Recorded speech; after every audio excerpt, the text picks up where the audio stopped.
spectacular weekend so far here on the Monterey Bay Peninsula. And many of those cars I'm sure you recognized immediately, like the iconic 911. But Porsche's made some other unique vehicles that are going to race here today, including tractors. And earlier, Justin Bell caught up with one of the men who will be racing one. Well, rock stars and racing go together like wine and cheese, but rock stars and tractors, well, John Oates, that is a new one, isn't it? Well, sort of, but, you know, I've got about 25 years on another brand of tractor, the green color one, because I lived on my ranch in Colorado, so I'm probably a little more comfortable on a tractor than a race car at this point. And now, of course, those are brave words, because you're about to take part in a race against, I mean, bigger tractors, more technology, maybe a little more agricultural driving techniques. Have you ever thought about racing a tractor? I have not, and I'm really, I think I'm up for going against bigger tractors. I think that's a challenge I need in my life. Well, let's just take you through a couple of the controls on this. Obviously, you know how to start it, I love the fact that your throttle there is like the smallest of all the controls. Well, you know, once you're going on a tractor, usually you use the hand throttle, kind of get it going and just leave it where it is. But we got 2 brakes, we got a clutch, we got a gear shift, 4-speed, 5-speed actually. Hey, in the classic dogleg Porsche style, right? Just like a 962. There you are. Now, the other thing, John, is that this tractor has been customized by Kevin Jeanette at Gunner Racing, obviously as a tribute livery to the Pink Pig, won Le Mans this year in GTLM AM class. He's also added, I mean, an expensive wing at the back. He's got a proper wing at the front.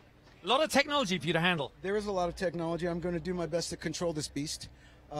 It does have a hydraulic, it's attached to the PTO, so power takeoff. So if it was running, I'm going to be using this going into turn 1 because it's a little downhill.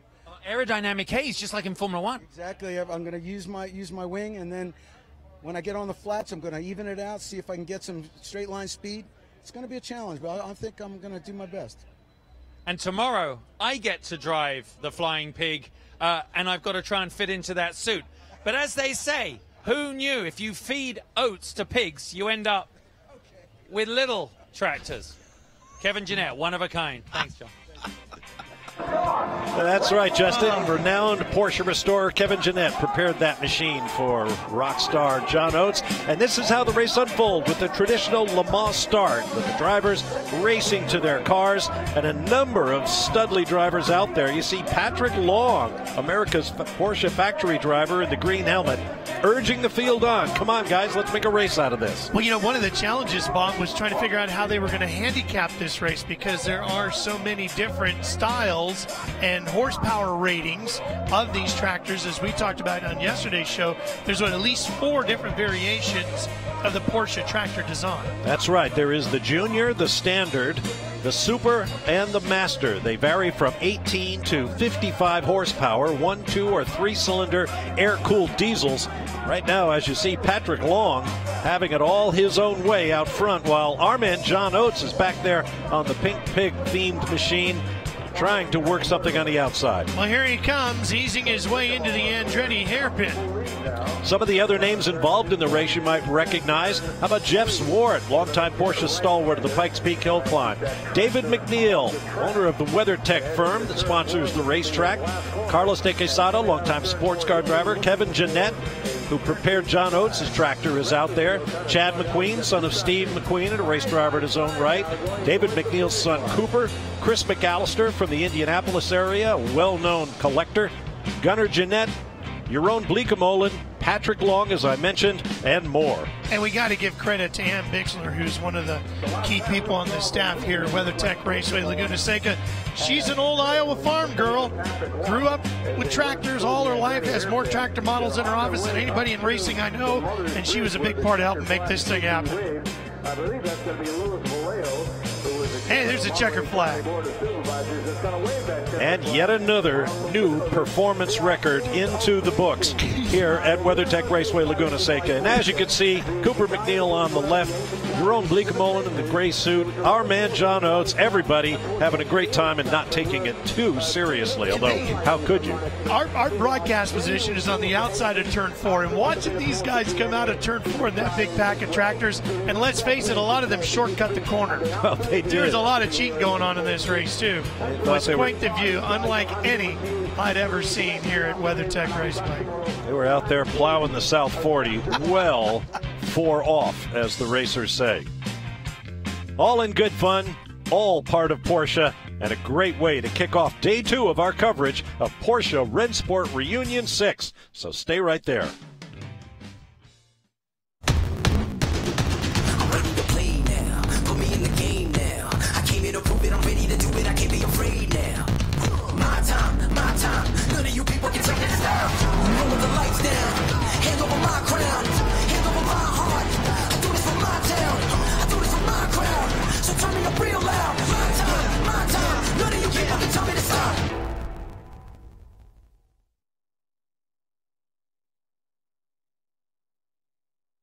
The ultimate driving machines really do deserve the ultimate driving weekend. This race is underway. But a few hundred meters away from the checkered flag. Wow! Oh no, a race leader! This is just so exciting. Here we go. And there's a checkered flag!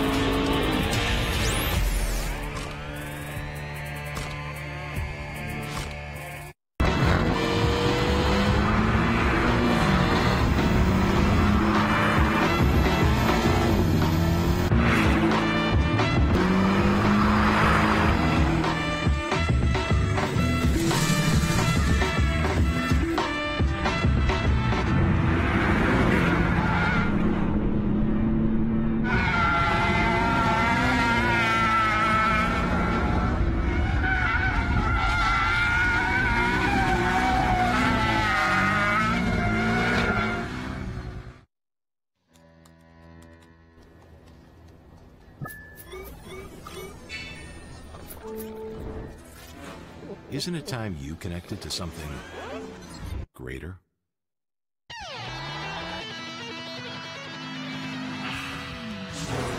Sometimes the best way to connect is to disconnect.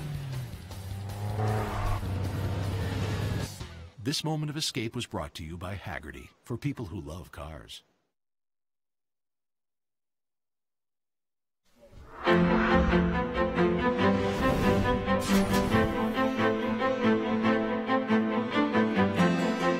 Coverage of Porsche Rennsport Reunion VI is brought to you by Pirelli.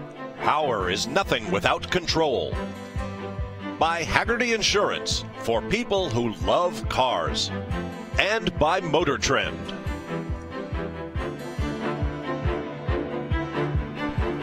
Welcome back to WeatherTech Raceway Laguna Seca and Porsche Rennsport Reunion VI. I'm Bob Varsha, working with Justin Bell and Ralph Shaheen. We'll have some guest commentators coming up in just a little bit. Our first race will be on track in about 15 minutes for the big Group 7 cars. In the meantime, the track is quiet while activities go on the infield, and there are a great number of activities.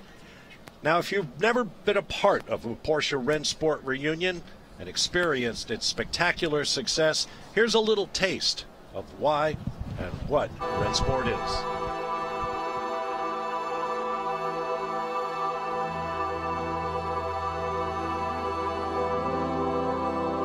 To celebrate Porsche's racing history, you must have full immersion. Hundreds of Porsche race cars together on the circuit. The wail of engines, the squeal of tires, more than a hint of racing fuel in the air. The blur of livery paint as the cars rocket past. Porsche Rennsport Reunion is truly a carnival for the senses.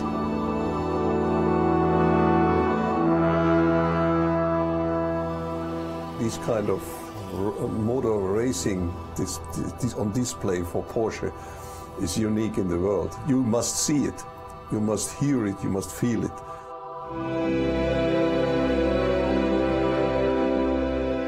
The cars come from all around the world. Hundreds of Porsche race cars, 1950s sports cars, 1960s prototypes, Can-Am cars, Group C, GT1, Spyders, coupes, modern hybrids. Universal Porsche, all in one place.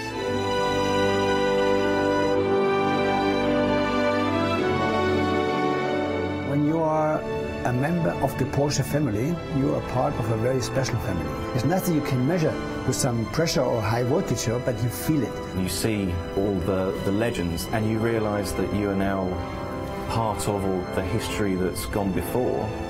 And as racing drivers, we get to meet the fans and tell the stories of when and where and how fast. Porsche Rennsport Reunion is one of the greatest events of its kind, and every few years we all look forward to coming back to reconnect. And based on practice 3 time. Stuart Bergmeister, car 117, 2012 Porsche GT3 RSR. And we're back. There's a view of some of the car lots and car corrals filled with proudly owned and maintained Porsche products from down through the decades. And you know, Bob, some of the more spectacular cars you'll see here this weekend are in those Porsche corrals, those Porsche paddocks, scattered all around the different areas of the racetrack, and they're broken down into car categories. Like you'll find a group of 911s here and a group of 914s over here. GT3s go that way. Yeah. That's the flags that they use to designate the parking areas for the PCA cars, and not just Porsche Club of America cars, just private owners of these wonderful machines who just want to come out and share in the experience of Rennsport Reunion. Many of whom have been planning on this event for years and making trips from far and wide to get here. Well, let's head back down into the paddock and catch up with Justin Bell. Well, I'm always looking for, oh, he's already shouting, always looking for trouble down here. You know what they say, you got to hook them young. Well, certainly when it comes to the enthusiasts for cars, Haggerty know how to do that. And right now I'm with the young judges, the Haggerty youth judges. Are we ready, guys? It's going to be good? Yeah! I thought so. So they haven't seen this yet, but they're actually they've already signed up, and they're going to have a selection of cars within which to judge. And this is their scorecard. Looks very like the one they use at the Pebble Beach Concourse, I might add. But I think you're all smarter than those old people that do that. So you're going to be asked things like, what do you think of the electrical? Do you know what electrical is? Yeah. What is electrical? It's like lazy things. Like lasers. I love that version of it. And what do you think? What do you think about the interior? What would you look for on the inside of a car? Engines. Yeah. Without an engine, it's a lot of hard work. What do you think? How important is it that a car looks beautiful? It's important because if it doesn't look beautiful, then it's not likely to get a high rating. Oh, you are spot on. And what do you think? Do you think color's important? Yeah. Yeah, I agree. And then, of course, we have the engines. Who thinks going really fast is one of the most important things you can do? Do you think it's important? Yeah. Yeah, I agree. Well, that's exactly what. So, guys, in a minute, they're going to do the youth judging. One of the best things about Haggerty is they have really worked out how to connect the dots between the enthusiasts, the car drivers, the brands, the car manufacturers, and, of course, the younger generation. Without that, there won't be Rennsport 26, I'll tell you. Guys, good luck. Are we going to have a good time today? Yeah! Yes! I'll shout louder.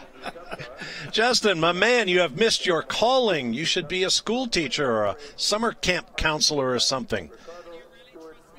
Children educationally, Bob? No. That's a good point. No, but intelligence-wise, you do well with kindergartners, Justin. I can do kindergarten math. Guys, good luck. Go and judge.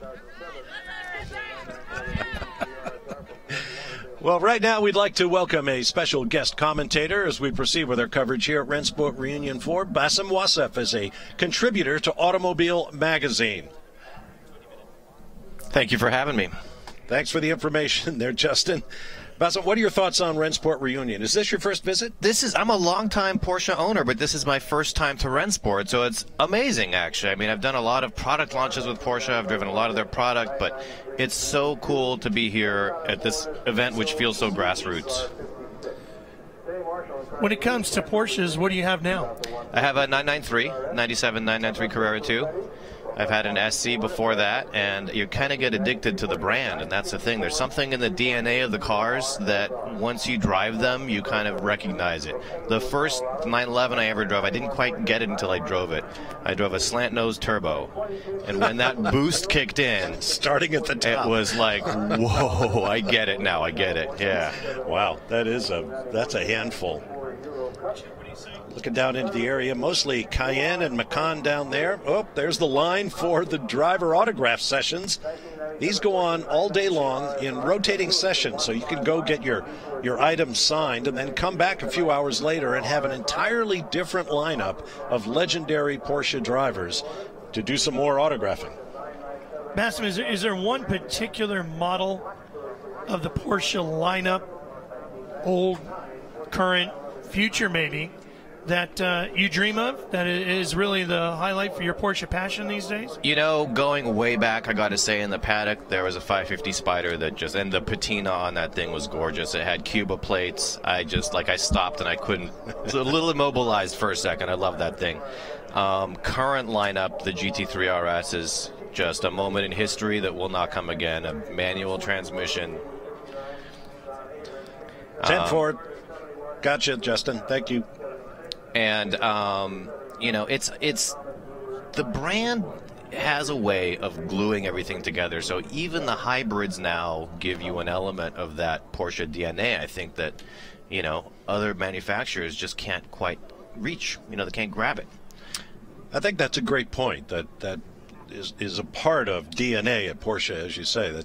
It can be neat, trick, and groovy, but it's got to be true to what Porsche represents in terms of performance and value and timelessness. It's really hard now. We were just having this conversation yesterday. It's hard for a brand to have integrity with its history.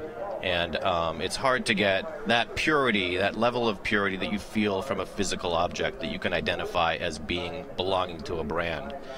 I think that's what Porsche does really well. They have the DNA, and there's very few other car makers. I mean, maybe you can say Ferrari has that element of, you know, you really get it when you're in it, and it's an experience, and it transcends the machine. It's this lifestyle experience. I mean, look at all these people that are here.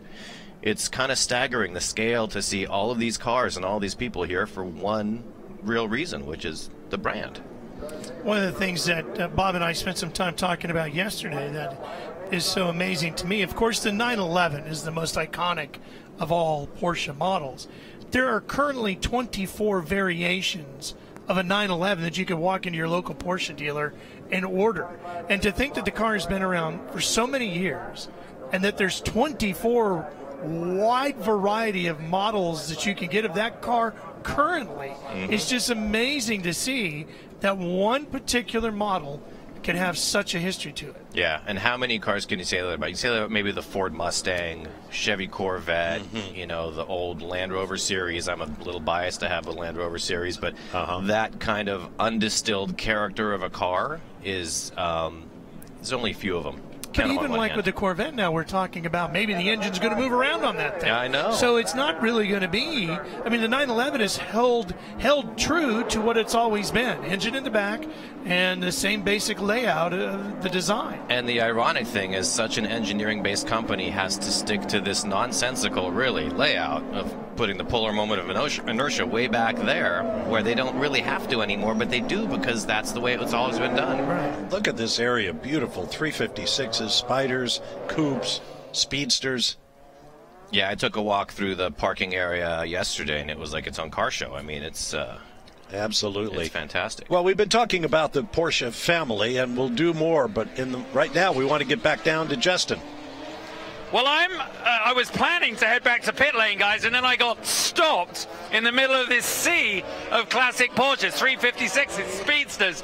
And it really reminds you that we are very focused in the world of motorsport with the famous drivers and the cars they race. But for the guys that turned up here as pure enthusiasts, the cars that they drove here are equal to any 917 or 962. These are theirs, and I was talking to some of the owners early. Some people took these off the showroom floor. Others, of course, which was a smart investment. Others have bought them here and had them restored over the last few years. And then there's further people that literally didn't restore them. Walk this way with me. I've got to show you. Of course, out here on a day like this, they don't mind being out here. But I remember a scene one year when it was raining at one of these events, and I saw grown men throwing themselves prostate across the top of their cars to stop the rain getting in. But then other people just turn up like this. Look at that. It's just, I mean, it looks like it's been through the wars. Just look inside here. I think he lived in it. I don't know, Bob. It certainly looks like, I don't know. I know those steering wheels went through a hard time, but that one is, I think there's patina, and then there's another word for it in England, which isn't quite so flattering. But I'd trade it. wouldn't you? Yeah, I'd say it's the leader in the preservation class here at Porsche Rennsport Reunion. I mean, we all have coulda, woulda, shoulda stories, but when I got out of law school, I had the opportunity to buy a 356, and it was just a couple of bucks outside of my comfort zone. I didn't buy it, and I've kicked myself ever since. It's just that way. We wouldn't be enthusiasts if we didn't have these stories, though. That's Absolutely. Right. Getting ready for our next qualifying race of the day, the first one of our broadcast here. And I believe, yes, Group 7, the Flacht Cup. That'll be made up of 1990s and early New Millennium era Porsche 911 variations. And basically how you finish in your qualifying race is how you will start the main event. I meant to ask you, Bassam, are you here on assignment, or are you... I have an interesting assignment for automobile. I drove up here in a Singer 911, Singer Porsche 911. Okay. Rough duty. Oh, my We're throwing heart. you out of the booth now because that's the most annoying thing I've heard all day. And then I'm driving back in a Cayman GTS. So I'm bookending the experience with the sort of fringes of the outlaw Porsche culture, which is, you know, it's a thing. While the car gets underway, for the viewers who may not know, tell us what a Singer treatment is on so a Porsche. a Singer is, if you can imagine redoing every little detail on a car, on a what looks like a long-nose 911, but is actually 964 series 911, and carbon fiber body panels. It weighs 2,600 pounds, and it's got a tuned 4-liter engine that produces 400 horsepower. And immaculately finished, beautiful woven leather interiors. Cost about $500,000. Yep, right down and to the stitching and the long waiting list for one. Yep. Well, the race is underway. Factory driver Jörg Bergmeister was out front alongside Tim Pappas. Kevin Estra, another Porsche factory shoe, in there as well. You know, I know this is supposed to be somewhat of a vintage race, you know, and the fact that a lot of these are worth a fair chunk of change, but these boys are, they're running pretty hard here in the opening couple of corners. That's Bergmeister in the Falcon Tire car. Number 45. Flying Lizard 911. And these guys are getting after it. Thinking about 3 wide there going into 5. Who else is out there? Cooper McNeil, Johannes van Overbeek. These are names known to race fans around the country. James Safronis. And a lot of guys that raced these cars in their heyday. They know them well. Up the Ray Hall straight to the signature corner here. The corkscrew. This is, without a doubt, one of the most aggressive races we've seen all weekend. Having covered motorsports for over 30 years, this is like my life passing before my eyes. Oh, right? I remember that car. Oh, love that car. Oh, yeah, that car. Number 68 from the Racers. Somebody off into the dust. 2 cars around, including... That's Tim Pappas in the 54. Did they get together? Is it the other one? Car is 121. Yeah, Tim's got that 2016 Porsche GT3R. That's that green, black, and chrome car that ran in the Daytona 24 hours, and he's spinning the right wheel. He's pretty much beached that thing. I'm betting we might see a full course caution, as they probably are going to have to pull that one out of there. I don't know if they'll consider that a safe zone at this point or not. David Calvert-Jones in the 121 machine, but the That's race goes Cooper on. McNeil in the 22T. It's a 2016 Porsche GT3R as well. There's Jörg. Told the story yesterday as a young man getting into the karting world. He got some expert coaching from a guy who would eventually be known as 7-time world champion in Formula One, Michael Schumacher. York's car is a 2012 GT3 RSR, part of the Falcon Tire team for the 2012 season. Ran in 17 ALMS events back then, 3 podiums and a win at Baltimore. That's Kevin Estra in the second Falcon machine. Those cars were driven in period in the IMSA championship by factory driver Wolf Hensler and Brian Sellers from my neck of the woods down around Road Atlanta. They won back-to-back Petit Le Mans season enders in what is now the WeatherTech Sports Car Series. You know, that car that Estra is in was brought out of retirement at the end of the 2013 season, and it actually won at Petit Le Mans, which is coming up in a matter of 2 weeks or so. Is that full course caution? Double yellows. I guess they decided they want to go get those cars out of the bunker. Bassett, have you done any racing? You know, I've spent a ton of time on the track, but never competitively, and I've taken a bunch of courses. I just took the Ferrari Corsa Pilota program, and I've done the Lamborghini Esperienza, so I'm getting my racing license, but I have not competed yet. Well, one guy who has quite a racing resume is our Justin Bell. You know, I'm doing a really bad job of actually leaving the vendor area here, because as the crew and I were driving through, we were saying, oh, look at that car, what should we see next? And, you know, the Carrera GT, just take a look at it. It's still worth stopping and having a look. And I know in my world I've seen a handful of them, but just to see one up close reminds you of what a technological marvel it was. This is a 2005 Carrera GT, and actually it was 542nd of the 1,270 examples that were ever made. You know what? He took delivery of it directly from the Porsche factory, and while the original invoice price was $448,000, I have a sort of sneaky suspicion that this is worth a bit more than that now. And as I look over at the front, I've never actually seen one of these guys when you look at the sticker price under there, but you think about the horsepower on this, you think it's got that suede saddle interior.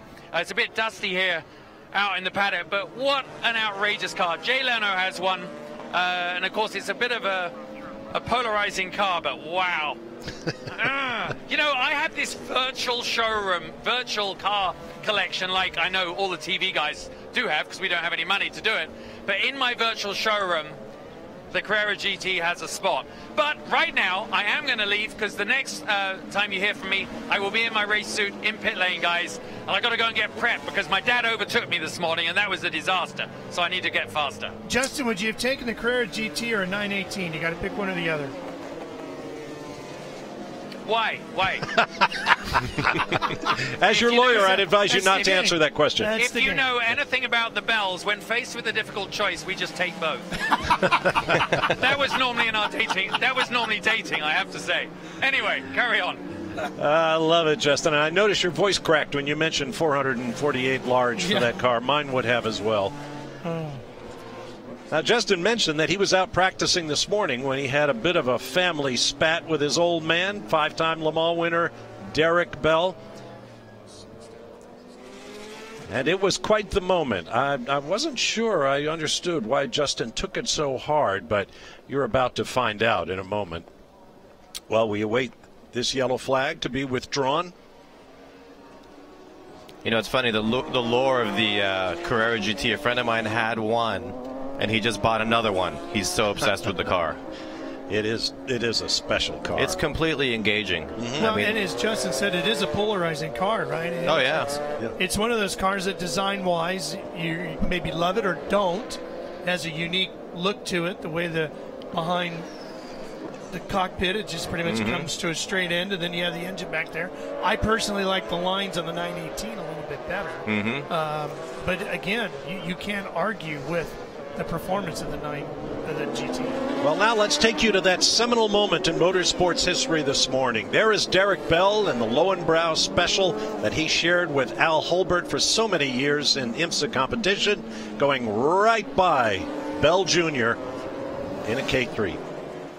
Well, the great thing about racing drivers is we're very proficient with the excuses that we have for lack of performance. I just got overtaken by the Lowenbrow Porsche. Now, I have no excuses to give you, because you taught me all the excuses I know, Dad, and you went by me out there. Yeah, a bit embarrassing, really. Fortunately, I didn't know. Otherwise, I'd have just had to stay behind, wouldn't I? But no, I didn't know it was you. Obviously, I was too bloody busy keeping on the road, to be honest. But of course, Dad, you're in this car now. Just tell you, this car is probably, as you just told me, the winningest Porsche in American racing history. You and Al Hulbert, you had some dominating rides in this. What's it like being reunited with this car here? It's fantastic. Obviously, it's phenomenal. Only when I got in yesterday, I thought, God, this feels a bit wild. And then I realized I think it's 31 years since I drove it last. So it's a hell of a long time. And I've never really driven anything like this again, because my career finished the day Al sort of died, sadly. But it's wonderful to see his son, Todd, over there, who's sort of very much part of our days. I remember when he was a kid, and there he is, sort of here as a major player in motor racing. So, you know, the legend carries on through his son, and that's wonderful. Now, this car, it wasn't just Lowenbauer as the sponsor. It wasn't just the fact it was a Porsche. It was really that was an era when the drivers, the two of you were in the car. You became part of Porsche folklore. As you walk around here, it's like you're one half, it's like you're part of the two Ronnies, but there's only one Ronnie, you know, and that's a British comedy series for those of you that don't know. But we weren't a comedy series. We weren't a comedy, it was deadly serious, but his impact, Al's impact on North American Porsche racing was so meaningful. It's so beautiful that the legacy is still carrying on. Oh, well, absolutely, and I think that's the greatest thing about this classic or historic racing, is it's allowing us, and the owners, these wonderful owners that own them, who I haven't yet met, for example, you know, allows us guys to drive the cars that we drove in the period and to show them to the public, because in years gone by, it'd be stuck in a museum somewhere covered in dust and dust sheets. So, you know, I think it's wonderful we get these events like this incredible Porsche event and other ones around the world to show off the pieces of art. And in that quiet moment when you're sitting in there before you go out and your hands are on the wheel, I sat in it earlier and took a little video. In the quiet, it's quite emotional, isn't it? Yeah. Just to hold on and know that's where your hands and feet and Al's hands and feet went. Well, it's funny enough, it's a similar thing which you experienced, you may not remember, but at Le Mans. And when you go down that Mulsanne, when we used to, not on this car, but with Al, but down that Mulsanne without the chicanes, you get time to think, because you're full throttle for a whole minute. And you just sit in there, and the buzz of the engine and the view and everything, and you're in your own little world, and it's very, very special and unique, to be honest. Yeah. Well, I'm so glad we shared it together in '92. You're doing it again here.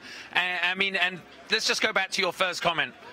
You haven't even met the owner who gives you effectively the keys to a, I don't know, conservatively $10, $15 million Porsche. There you are. Aren't we lucky? And I really appreciate it, but I think everybody does. And to see all these cars here and the people that built them and the guys that drove them is spectacular. Perfect. That's why it's called the Porsche Rennsport Reunion. Yeah. Puts people in their cars together, guys. And your son, too. And your son. My son, sorry. Oh, yeah, not mine. That's right. Justin's son, Oliver, has a few years to go yet before he'll be out there racing with his dad. And you heard the mention of the name Al Hulbert. Well, tomorrow marks the 30th anniversary of the death of Al Hulbert, one of the greatest endurance drivers in American history. Also an inspired engineer and the first president of Porsche Motorsports North America. As we get back to green flag action on the track, Al Hulbert died in the crash of the private plane he was flying from a race in Columbus, Ohio, to watch his son Todd, whom you heard Derrick Bell mentioned, is here this weekend.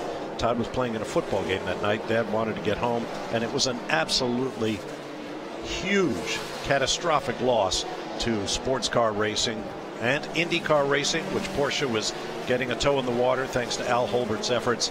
And Al Hulbert is very much missed. Just one of the great names of Porsche history that we remember on a weekend like Reunion.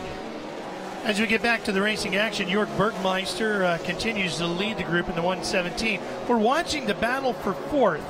Cooper McNeil is in fifth place in the white, black, and green, number 22 with the T on it. Kurt Wagner is just in front of him in the 23, which is a 2015 Porsche 991 GT3 Cup car that finished second at this year's 25 Hours of Thunder Hill. It's a big endurance race held here in California. Kurt's been a long-time enthusiast. He's been a race for many years. Pro driver for quite a number of years from Southern California. He's painted up in the colors of Porsche's GTLM factory effort in IMSA racing.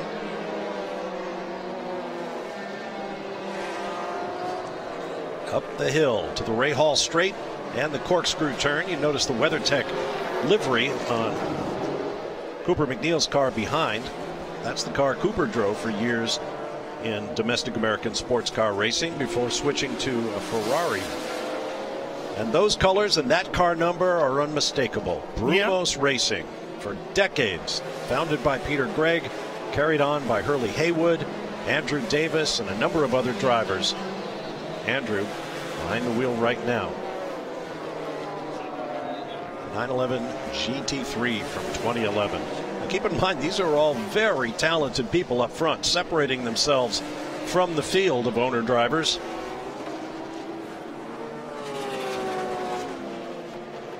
Always good fun watching the pros mix it up. The 59A, Andrew Davis driving that one, as you mentioned, one of the Brumos racing cars. That's a 2011 GT3 Cup car. It's just an iconic livery. Bassett, you mentioned that you're seeking your racing license. So what are your plans? What will you do with it? Where will you make your debut? Honestly, it's more about access for me than anything, because I have driven a few race cars, but I want to drive more. And it's really more about the storytelling aspect of getting in there and talking about what makes a race car special. Because if you spend enough time in passenger cars or even high-performance exotics, you realize that there's this dividing line between what you can buy for the road and what you can buy for the track. And, you know, the ironic thing is now a lot of production exotic cars have more horsepower than race cars. Oh, absolutely. I mean, we're talking 700 horsepower is the new 600, which was the new 500. So that's gotten kind of out of hand. But when it comes to chassis and handling and downforce, you know, I mean, it's just another ball game with race cars. So it's really about that. I mean, well, and you mentioned supercars with that kind of horsepower. You really don't even have to go to the supercar category. You can go to your local Dodge dealer and get one with 700 horsepower. We live in a fascinating time. I mean, seriously, the amount of horsepower you can get. When I was 16, I had a 5-liter Mustang, and I thought it was the greatest car in the world because it had 225 horsepower. It was a big number then. And now it's like a laughable number. You know, I mean, Civic Si is approaching that number, and it's like, you know, it's just a different world now. Right. What else is approaching a different world, Bob, is the price of Porsches when it comes to the collectability of the brand. Well, yeah, the numbers are going up all the time on collector cars. They outpace the stock market.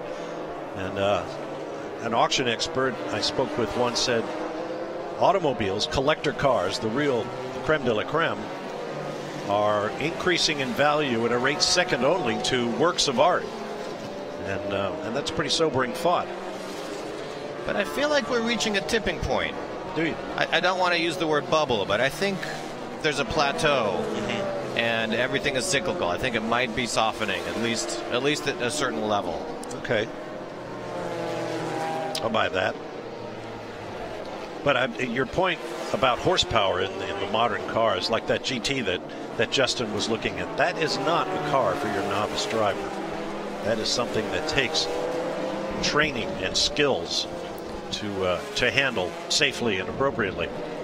Well, that's one of the prettiest cars you'll see here. That one right there, the 72, and an iconic paint scheme, of course, from champion Porsche out of Florida, Dave Mirage's organization, the late great Dave Mirage, who we recently lost. That's a 1991 Porsche 911 GT2, initially raced in IMSA's Supercar Series in '93 by Nick Ham.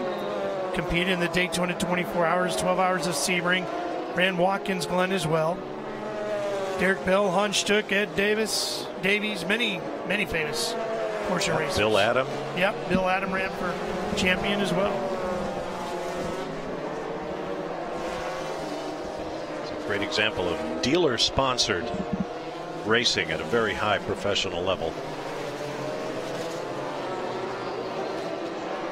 So Alex Job walking through the paddock earlier. Bob, of course, Alex and his race team, legendary when it came to racing the 911 in sports car competition in IMSA and American Le Mans Series. It's great to see Alex here. I believe I saw that he prepared one of those Porsche tractors that we saw earlier out there, giving everybody a smile.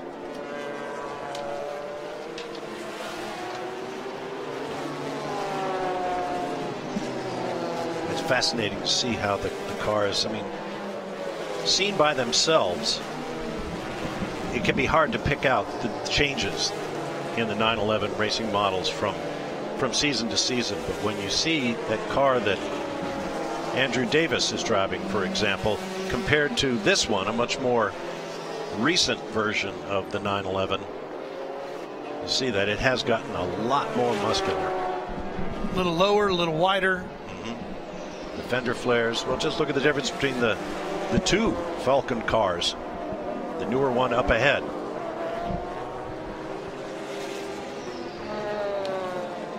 Well, and this is one of the categories where it really was about customer racing, wasn't it? Porsche designing the car, making the car available for different teams to purchase, put hot racing drivers behind the wheel, and go get Porsche victories and add to their win totals. Well, a lot of that goes back to what we talked about yesterday and Porsche's corporate policy of selling turnkey race cars, making racing much more accessible, particularly to the private enthusiast who wants to go racing. I mean, you could buy a Porsche and be right there with state-of-the-art technology. They had the parts truck at the racetrack, so you didn't need to keep a big store of supplies for your racing effort. I mean, it really was a smart way to go racing, and it sure sold a lot of Porsches. You know, as we look at the 911 and you see, you were talking about, Bob, the variety of the styles and how it's evolved over time, but a big part of that is just how that rear spoiler has changed on the 911 over years within racing. And it brought up something I was thinking about earlier. So I was just driving out to the racetrack. It's ducktail or whaletail. You know, are you a fan of one or the other? How about you, Bassam? Are you a ducktail guy or a whaletail guy? Whaletail all the way. I mean, I love the RSR, and you can't mess with that legend, but aesthetically, I just love the big tail. How about you, Bob? You know, that's a great question. I think I'd go with the whaletail as well. I'm definitely the whaletail category, yeah. And you look at these cars here, and you can just see the variety of rear wings that have been mounted on these over the years. And let's just take a look at the car we saw introduced yesterday, the new generation track-only 935, of which they're going to make 77 models, and it is just fabulous looking.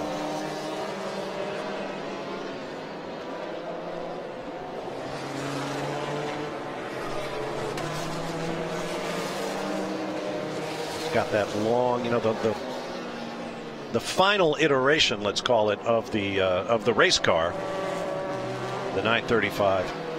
I mean, you can just see it in this new Porsche that's coming out. Elongated, long tail, big rear wing, but lots of state-of-the-art amenities. The technology under the hood, if you will. But based on a GT2 RS. Yep. With the contemporary styling cues, I have to say the car is a knockout. I think it really looks good, combining the current tail lights with the old body style reminiscent of Moby Dick.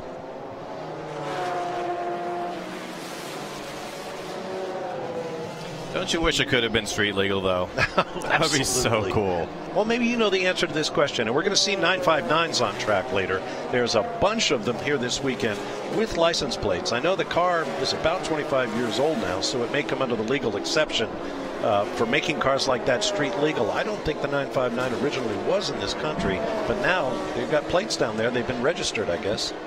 There was the Bill Gates incident where he imported a car but could not legally register it, so it sat for years, which triggered a small group of enthusiasts, including Seinfeld, to work towards making it work legally.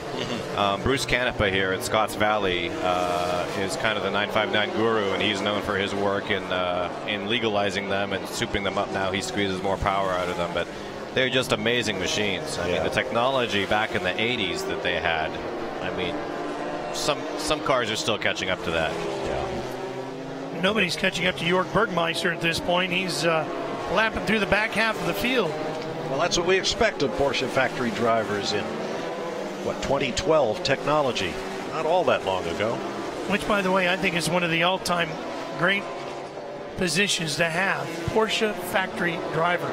Patrick Long might have the greatest job position in all of motorsports. I'm not jealous of a lot of people, but that's one. But there's one of them. Yeah. Yep. And he's a good guy, too. He is a great guy. Talking to him, his air-cooled events that he has come up with and is putting on, he's now taking them worldwide, and he said that's really becoming quite the happening every time they do more.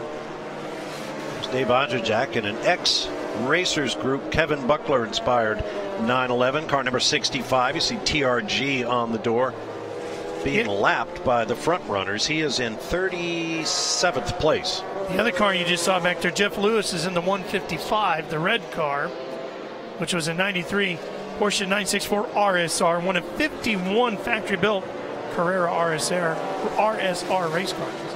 It's one of the biggest classes we'll see. 51 registered. 7 cars failed to take the green flag, but that still leaves 44 machines out there. The brown one there is David Calvert Jones, 2016 GT3R.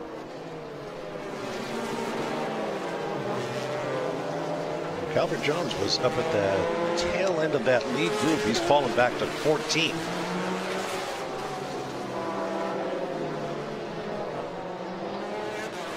Wayne Rainey corner, plunging downhill. As always, television doesn't do the elevation changes justice. But from the top of the corkscrew down to turn 10 as they approach turn 11, that is quite a drop.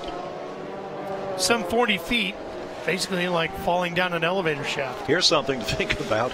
They hold one of the biggest bicycle celebrations in the world here at WeatherTech Raceway, Laguna Seca in English. It's called the Otter Classic. Happens every year. And they do parallel slalom, and they do mountain biking, and they have a road race, and the road race makes some laps of this racetrack. Now, can you imagine going down the corkscrew on a bicycle in the middle of a peloton of 120 or so riders? You know, the car that Johannes van Overbeek is driving here, which was a 2004 996 Cup car, is actually the first Flying Lizard liveried Porsche. Took pole the 2004 24 Hours of Daytona. Seth Nyman's team. Oh, somebody getting the dirt up, driver's right. That car in the lime green roof line just going over the top. Here it comes. That's the White Lightning Porsche that competed in the American Le Mans Series, went to Le Mans, and was very successful over the years.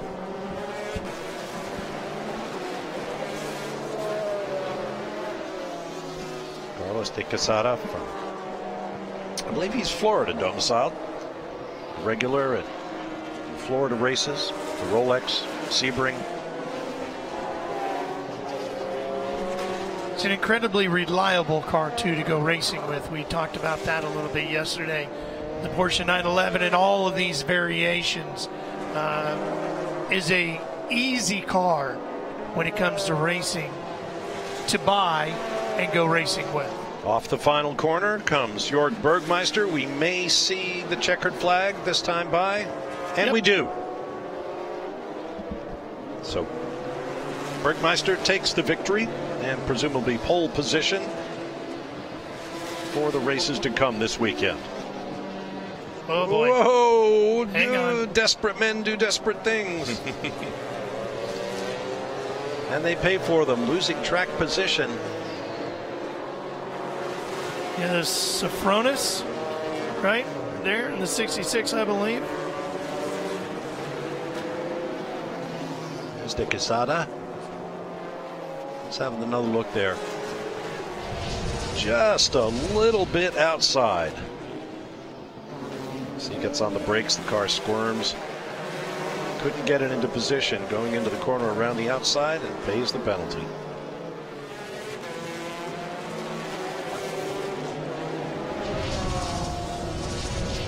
And meanwhile, on their lap of honor, waving to the crowd, Jörg Bergmeister and Kevin Estre. Estre, the Frenchman, one of the more recent additions to Porsche's worldwide works driver lineup. You know, it's kind of interesting, too, when you think about it with vintage racing or historic racing or, you know, whatever you want to call it these days, because something like this kind of falls somewhere in between. It's a very unique situation for the brands, isn't it? You think about Lowenbrow, for example, and Gulf stopped paying for that package how many years ago? And it is they're getting a lot of mileage out of that. You know what kind of bums me out is when you see brands like Marlboro that have been eliminated from cars. Like you go to McLaren headquarters in Woking now, and they have removed the Marlboro branding. It's a piece of history. Right. There's a look at your top finishers, and Ernie Francis Jr. is shown in the 67T. I'm not sure what happened to Kevin Estra. I think Estra's correct because it's official timing and scoring as Estra there in second place. And then Francis Jr., Court Wagner, Cooper McNeil, and Andrew Davis. Well, heck, it's just a qualifying race. That's right. We'll get to do it again later. And just for glory and fun and pride and bragging rights, too. If you were with us yesterday for day one of our coverage, you know we were all complaining about the weather in the morning with the typical fog rolling in off the Monterey Bay, which didn't dissipate until about 1 o'clock in the afternoon. Well, we all woke up this morning to bright, sunny, blue skies, and it's been an absolutely fabulous day. Temperature around 63 degrees or so. We couldn't ask for better weather. Mother Nature truly is a Porsche-phile. And while we await the start of the next race, maybe including some of those pristine 917s, 962s, and Can-Am machines, we'll be back to WeatherTech Raceway Laguna Seca.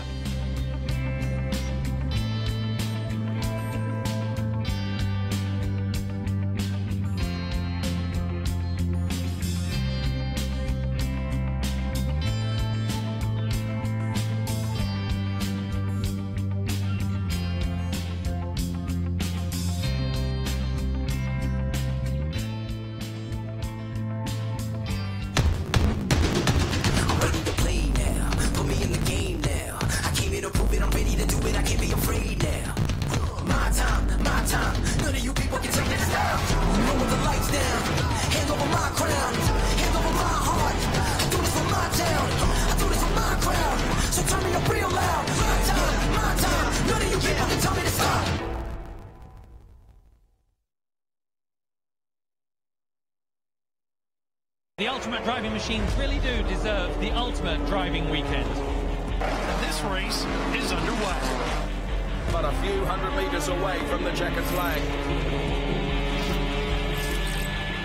Wow! Oh no, a race leader! This is so exciting. Here we go. And there's a checkered flag!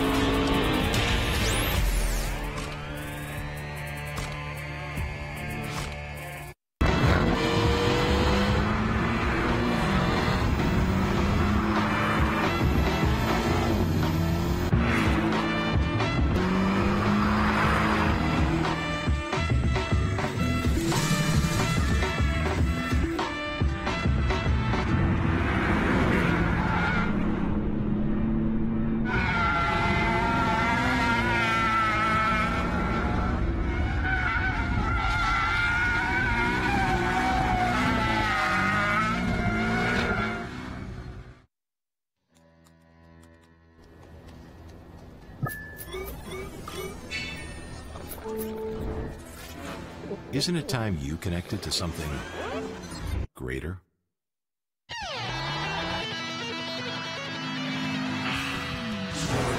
Sometimes the best way to connect is to disconnect.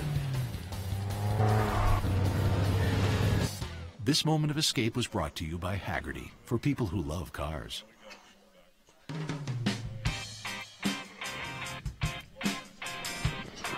Welcome back. Porsche Rennsport Reunion VI. First couple of years it was held at Lime Rock Park in Connecticut, then down at the famed Daytona International Speedway. And now here it is for the third time at WeatherTech Raceway Laguna Seca.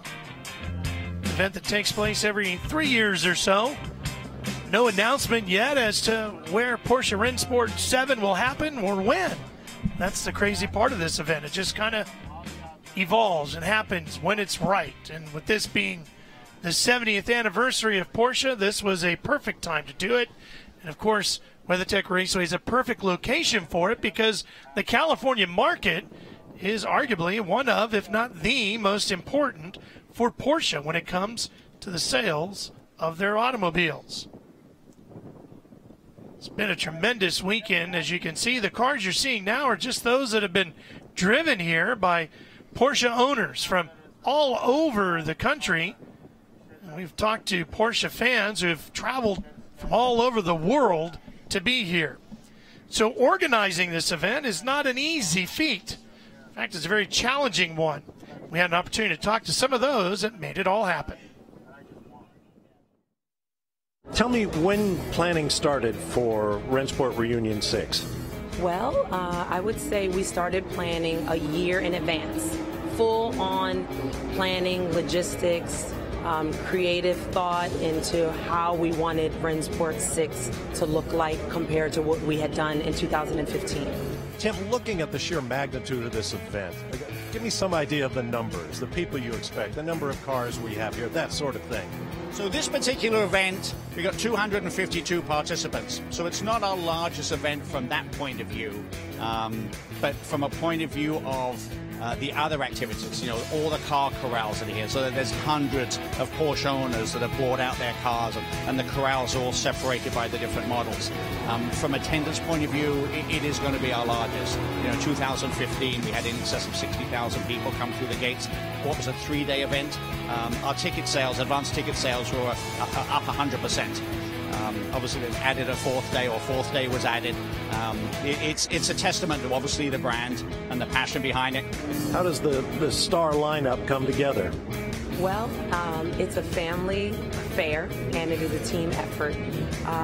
We rely a lot on our connections with some of the most well-renowned collectors, such as Bruce Canepa, the Ingrams, and various other, Jerry Seinfeld, various other collectors to help portray and tell the story that we wanted to in 2018, which is all about champions. And we wanted to feature the most unique and rare Porsches that had ever won any significant race in the history of Porsche. I think what Porsche have done, and this has been a sort of a team partnership, sort of put together on this sort of celebration of Porsche past and present. And then the legendary drivers alone. I know they got 54 legendary drivers that have come in from around the world, and those were the people, those are the guys that made the cars great.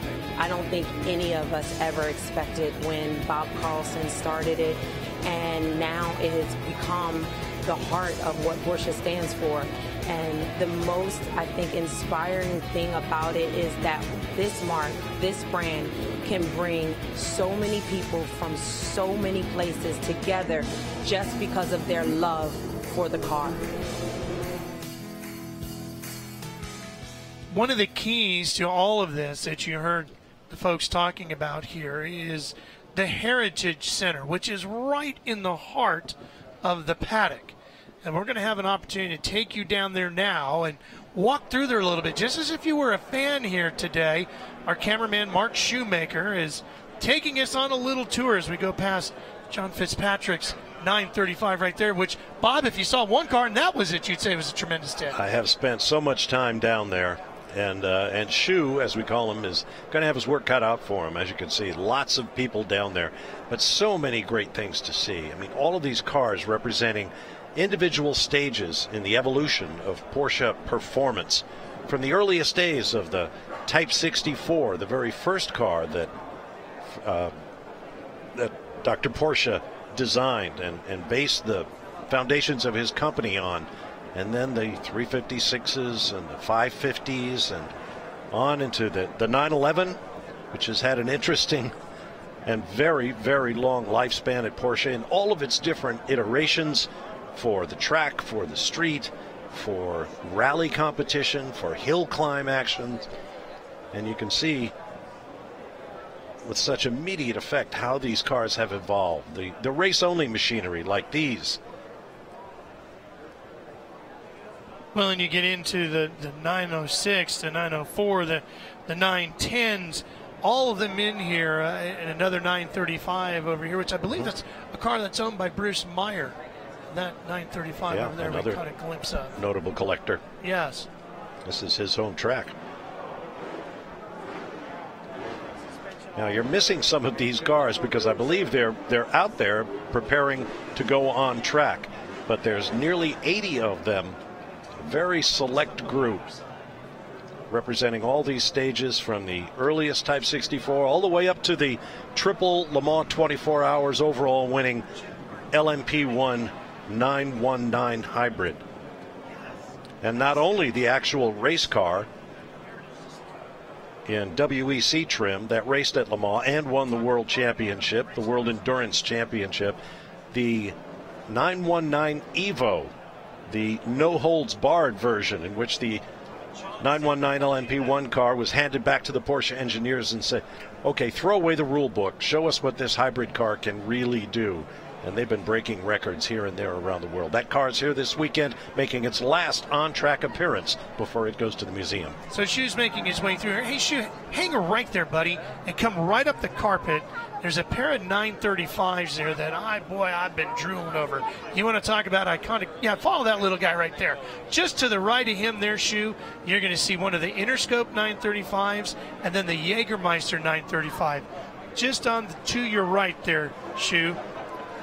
Or the Dyson 962 here. He which really is not likes a bad Rob look. Dyson's. There you go, right there. He pivoted. There you go. Love them. Look at that. Talk about two wild paint schemes. Danny and Geis made the Interscope 935 right there, so famous. And then the car just to its left, the Jägermeister car, which I believe that was a Fitzpatrick car as well. The Jägermeister car. Yep. John Fitzpatrick, another incredible machine. Yes, John is He's here. Those Moby Dick designs are just amazing. I'd love to know what those guys are doing, taking both ends off the car. I assume they're working for the car owner, and maybe they're planning for that one to be on track soon. But now, just in front of those, as they get done toying with this here, that J. David sponsored car in blue and teal ahead of it is, I believe, another John Fitzpatrick car. Now, Shu, just across the way over there is the Creepy Crawly March, and there it is. Yep. Bob, that's a very important race car, too, because that was a March chassis, which is a Porsche engine, which really is the beginning of what we then became known as the 956 and the 962. Porsche decided, we don't want to just put an engine in it, we want to do the whole car. That's right. Creepy Crawly, in case you didn't know, is one of those submerged pool cleaner devices, a little robot that runs around underwater power and cleans the bottom of your pool. The car was entered from South Africa. It was never considered a contender at the Rolex 24 at Daytona, but came through and won in the hands of a trio of drivers. Well, there you see the names on there.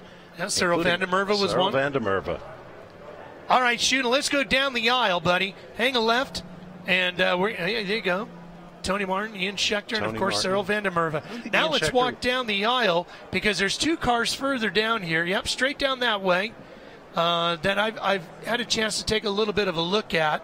We'll see one of the Rothmans off-road machines there, and then one of the F1 cars here, and then the great Bob Aiken Coca-Cola 962.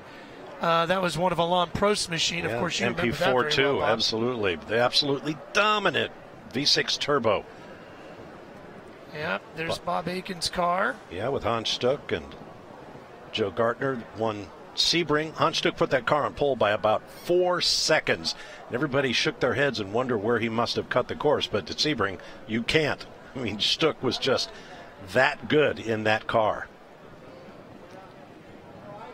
There's a 959 right next to it. Right across the way, you'll see that skeletal-looking thing. It's actually a hill climb Porsche-powered race car. Now, shoot just to your left there as you come off the 959. Right there is one of the Interscope Indy cars when Porsche first tried to go to IndyCar racing, which is an interesting bit of their history. Yeah, I believe that was a privateer effort. I'm not sure that Porsche was fully behind that effort. Of course, later on, under the aegis of Al Hulbert, as the first director of motorsports for Porsche Cars North America, Porsche got into IndyCar in a big way, and Teo Fabi took the win with a Porsche-powered March. You see the car in the background there, the blue number 41 in Foster's colors. He won at Mid-Ohio, the one and only IndyCar race won by that Porsche. Okay, now, Shoot, come straight across the aisle. We're going to go take a look at those two Foster's liveried Indy cars that Porsche did. These were full factory efforts. Keep coming to the right, buddy. And there they are. There's two of them sitting side by side. John Andretti drove one. Right. And Teo Fabi. Teo, the other one. And interestingly, Bob, I was here the day they debuted that car for the first time. This was a full Porsche factory effort, Chats. They did the whole thing. And what was interesting, they brought it here for the season finale of IndyCar that year, and then brought it for the full season the next year. And when it first showed up, it was in the Quaker State colors, and then they came back with the Fosters later on. Yeah, John Andretti and Teo Fabi, both, as the late great announcer Jim McKay would say, men of average height. They used to joke that they were worried about their jobs because Porsche was spotted scouting junior high schools looking for future drivers. You needed to be that small to fit into that car. Now, right across the way from this pair here is one of the more unique cars. To your left a little bit, right there, the number 9. Jackie Ick's machine, the 9, right there. Gotta love the classic Martini livery, too. Yeah. Absolutely. Reinhold Jost, in his days as a racing driver, of course, recent fans know Reinhold Jost as the man to call if you want to win the 24 Hours of Le Mans. He has won it, gosh, I don't know how many times now, running first his own cars, Porsches, of course, and then Audis, where they just dominated year after year.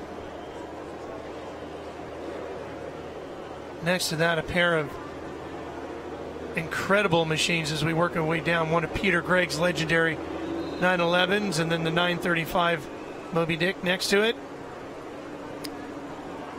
908 in the background, 8 for 8-cylinder horizontally opposed engine. I was told that one there, the Martini car, is a Jerry Seinfeld-owned machine. Yeah, there are several here owned by Jerry Seinfeld, including a Porsche 908-03 that was built specifically to win the Targa Florio, did it, and then went on to race for another 13 years. They thought they were going to win the Targa Florio, and then they boxed it up and put it away. But it just kept on racing and racing and racing, and now Jerry Seinfeld owns one of the most famous 908-03s out there. Just working our way up towards the front of the... let's go all the way up to the front here. There's a pair of real beasts parked at the very point at the entrance when you come in here. We'll cruise past on the right here, coming up, one of the Gulf liveried 917s, made famous from Steve McQueen's movie Le Mans right there. The Gulf Porsche. There's 3 of these, I believe, here this weekend. Bruce Canepa has 2 of them parked under his tent. There's actually a 4th one. There's a Martini car, 3 in the Gulf colors here this weekend. And at the very front here, 2 of my all-time favorites, Bob, right there, the 917-10 L&M liveried Porsche of George Fulmer, who is here this weekend, and then next to it, the 917-30 in Sunoco colors of the late great Mark Donohue, the Penske Racing entry. And as Shu paints both of these cars for you folks at home, boy, they are just mind-blowing in person when you see them. Yeah, the Donohue car is another Bruce Canepa restoration. I talked with Bruce out on the pit lane during the Concours d'Elegance that took place last night as a part of the program here this weekend. This is the car that Mark Donohue preferred. Roger Penske's team had 2 of these cars, but Donohue really preferred one of them. Won everything in sight in one of them, and then, in a famous historic note, went to Talladega Superspeedway in Alabama, blew up their 5.4-liter more powerful engine, put the 5-liter version in, and still went out and set a closed course world record at 221 miles an hour and change. Broken since, but back in the day, that was moving down the road. And it's really interesting because the 917-30, which we're looking at here, is a bigger car, wider car, longer car than the 917-10 just to the right. Fulmer's car, the L&M machine, even though they're a spin-off of each other, they're very different in design. And over on the left, that red and white number 17, that is the LMP1 919 hybrid. Introduced in 2014 and then won the 24 Hours of Le Mans and the World Championship 2015, 2016, and 2017 before they ended the program a year early to prepare for their next venture, all-electric racing in the ABB FIA Formula E Championship. I think we were all hoping that the 919 would break the track record here. Yeah, but apparently they're not setting for it. They're not trying for it. They just ran, I think, a 107 this time. That's all. That's without trying. Yeah, right, exactly. Just a 107. In second gear. Yeah, they just there's been a lot of talk as to whether or not they would go for it. They only went after 2 records. They went at Spa and the Nordschleife, and they got both of those comfortably. In fact, the onboard footage of the car running around the Nordschleife is like a video game. Insane. It is exactly like a video game. Pretty scary. Yeah. This will be the last time that car will appear on a racetrack. It will then be going to a museum back in Germany before somewhere down the road it comes back out on a tour again. American Le Mans Championship, multiple championship winning RS Spyder.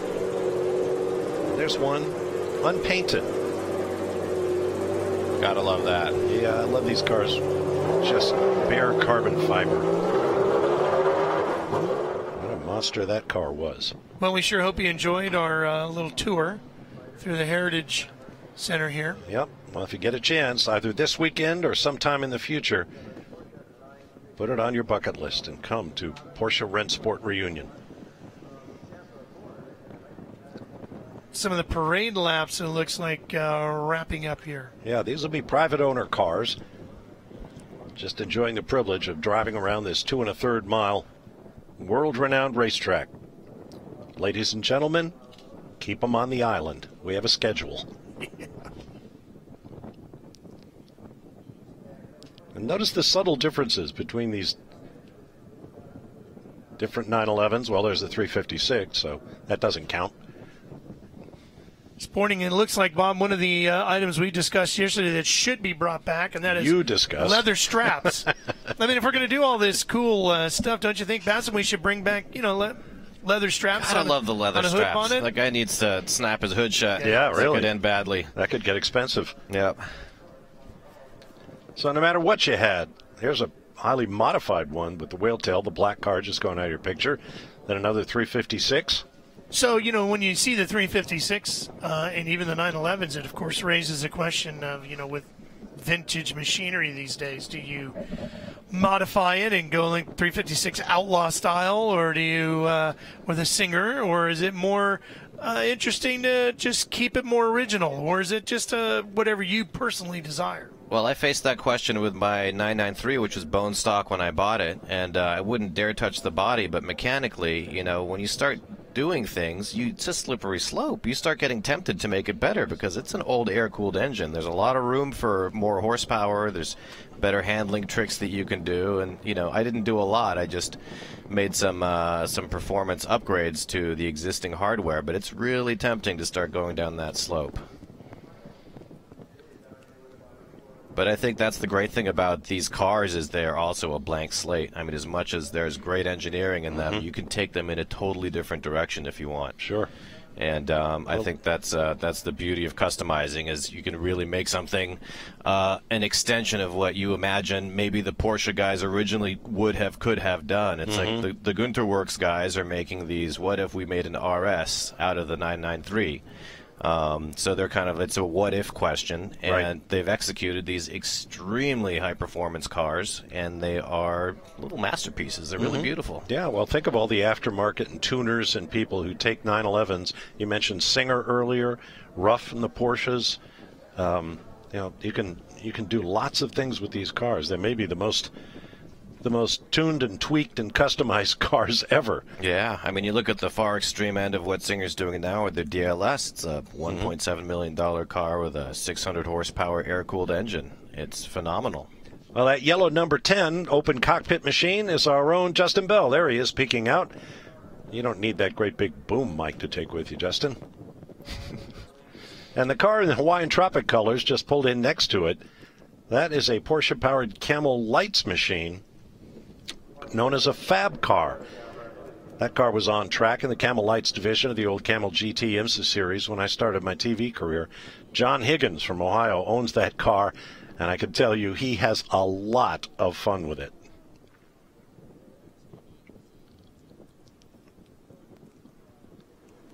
So here come the 962s. I think there's a 959 in that bunch. John Higgins, Porsche Fab car. And this, who let this guy in? Much less getting into a racing car. My goodness. It's a tremendous responsibility, and nobody knows better than Justin when you take somebody else's priceless treasure It's a Kremer open cockpit version of the 962, I believe. Yep. The K8. Yep. It's the kind of car that Tom Christensen took the first of his 9 overall victories at Le Mans in. Oh, he's always directing his own shows, Justin. And since he can't talk back to us, we can make all kinds of fun of him. Oh, he even brought up balaclava. This is getting serious.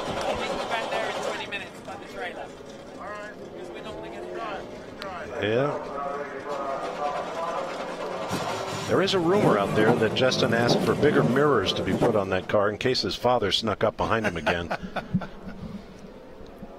The rivalry must be intense. I want to be a fly on the wall before the race. That's right. We'll have to go home and talk it over, Dad. All the cars I saw on the entry list, Bob, of that genre, the Porsche, was 962s. There was one 956 entered, but I've not seen it this weekend on the racetrack, and that was a Newman car, which, of course, was a Le Mans winner. Yep. If it's the serial number I'm thinking of, it was a back-to-back Le Mans winner, something only 3 chassis have done at Le Mans.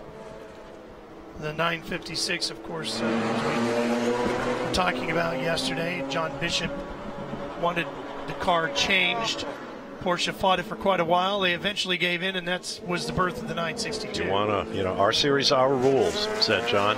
And he wanted the driver's feet brought back behind the center line of the front wheels for safety reasons. And so, actually, the way Porsche engineered the change was pretty ingenious. And Norbert Singer, who was a big part of that project, a development engineer with Porsche, director of racing operations, lengthening the monocoque, moving the suspension forward, changing the bodywork. If you look for a little 6 or 8 inch spacer on the bodywork just ahead of the door, you'll know you're looking at a 962. Well, not the a 962 went through a few variations as well, like the 962C, and then the open cockpit car that Justin is driving here, for example. Similar, I guess, in a storyline to what happened with the 917, right? We had the coupe, and then the long tail, and then the Can-Am version. Yeah, I said 959. I meant 956. Excuse me. Well, this will take you back. The Coca-Cola car, Bob Aiken. The Wins machine, driven by Jim Adams in day. Jim may be in the car now. I'm not quite sure. I'll have to check that out. So we have a RS Spyder up front alongside the 962. Well, I hate to say it as we go to green, but I think our buddy Justin's going to get a back qualifying spot because he's pretty tagging late to the party, field as they go to green. Yeah. Through the Andretti hairpin. The racetrack used to go straight on from this point when it was more of a roval than a true road course. And it was hair-raising because just to the driver's right was a solid wall of earth. There's Justin making his way on track. 1.9 miles in length back then. Yeah, and really scary. You find pictures of it from the earliest days. It was really quick. But to meet FIA standards for championship events, the infield section was added. This is all a part of the old course right here, up the hill to the corkscrew.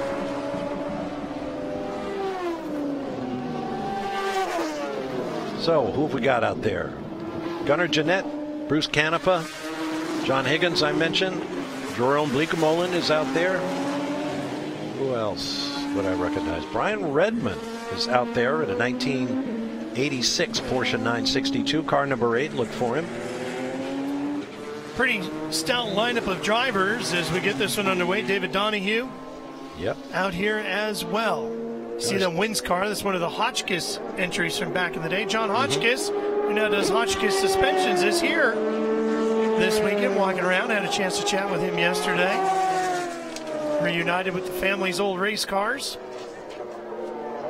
A couple of them here this weekend as we see the 27 machine sneaking inside the 2008 Porsche RS Spyder. It was actually built in 07.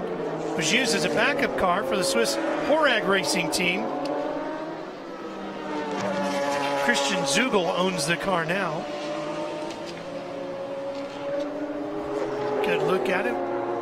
Second time it's been to a Porsche Rennsport event. It was here at WeatherTech Raceway in Laguna Seca for Porsche Rennsport 5 a couple of years back. Interesting. This car said to have no competition history. It was a reserve car, backup car if you like. Never got into a race, but it's in one now.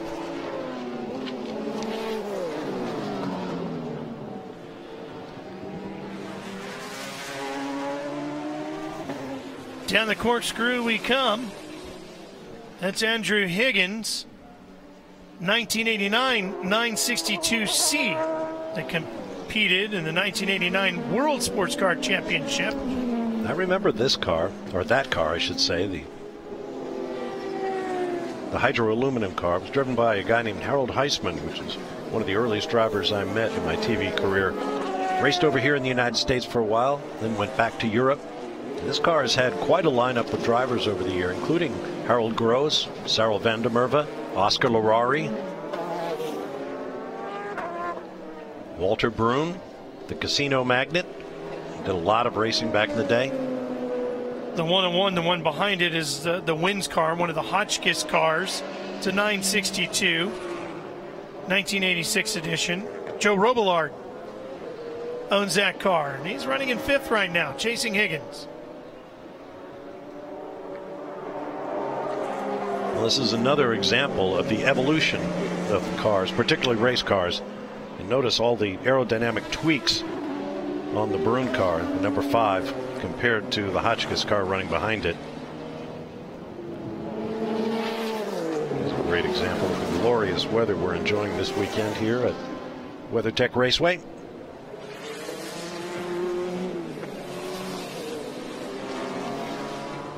Let's pick up the action a little bit further, well, actually a little bit further forward is Jerome Bleekemolen.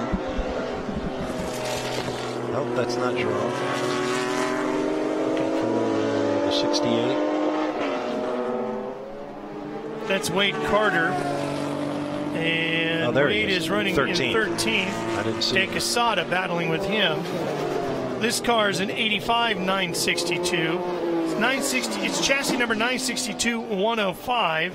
It's a really extensive IMSA history, including winning at Daytona and Riverside with Jim Busby behind the wheel. And he's here this week. We saw Jim yesterday. Jim Busby is here.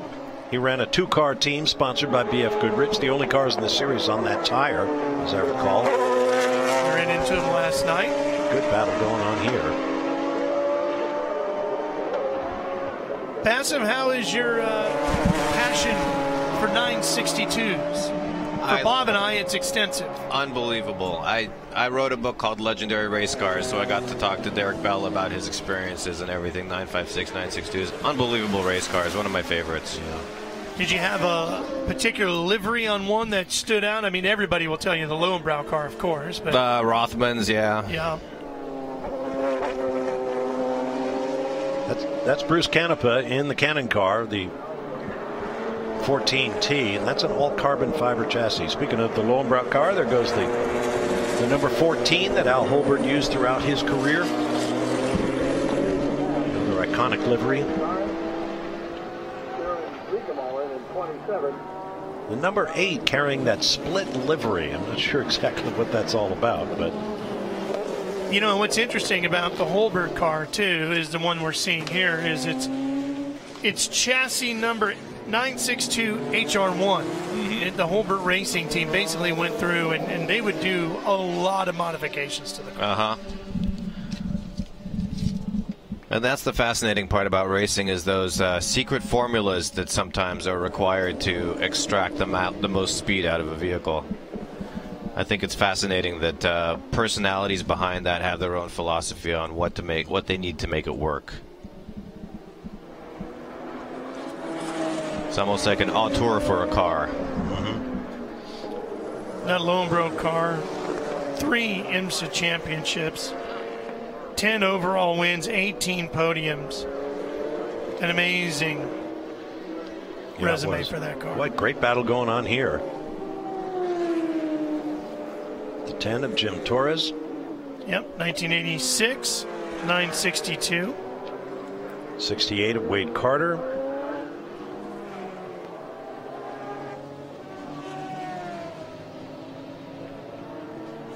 It's like going back in time, isn't it, to right here. Well, the Camel GT days. 61 Tom Dooley from Scottsdale, Arizona, a 962C. The 962C is mainly raced in Europe, hence the Repsol, the Spanish National Oil Company, livery on that car. Actually, after they stopped building 962Cs, Al Hulbert became a car constructor. Hulbert Racing built new chassis for people, keeping the 962 line alive. I can remember Al Hulbert, who was a Lehigh University trained engineer, pulling into the pits after a session, and the crew would approach the car with a drinks bottle, a legal pad, and a pencil.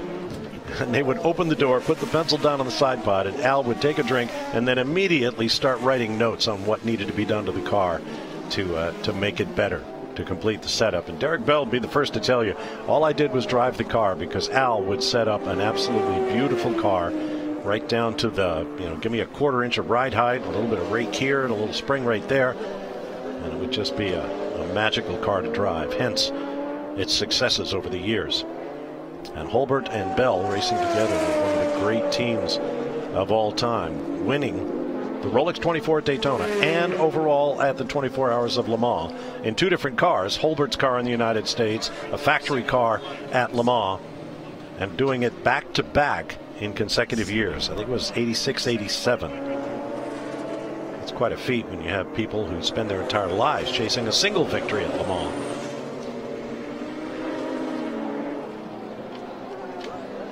Bob, the car right here that you were looking at, that one there, and you're kind of wondering a little bit about the 2 different paint schemes.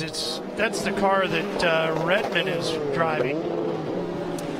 It's the reason being that it was through its history. If you'll notice, it has 2 different numbers on it as well. It's 99 on one side and 8 on the other. This is a car that was delivered by Porsche Sans Engine and Gearbox to Preston Hand of the Swap Shop guys. Hen chose not to race in the 86 season, then went to Al Hulbert, who did some work with it. Brian Revan and Chris Neifel got involved, and Primus Racing contested with the car, and then it ended up going on through some different teams and went to the Far East and competed in the Japanese Sports Car Championship. There it was run by Team Schupan. It was driven by Derrick Bell and Brian Redmond in the Takafuji livery, and it was also driven by Price Cobb and Kenny Atchison in the Omron livery. It took 3rd overall in the 88 championship, and then it was driven by Sala in Rothman livery with Vern Schupan, and that's why they decided to pay tribute to more than just one of those paint schemes. Well, this is interesting. I mean, look at this RS Spyder. Much more contemporary technology, and the legs it has on the class of the field back in the 80s, these Porsche 962s. The RS Spyder just catches it and blows on by.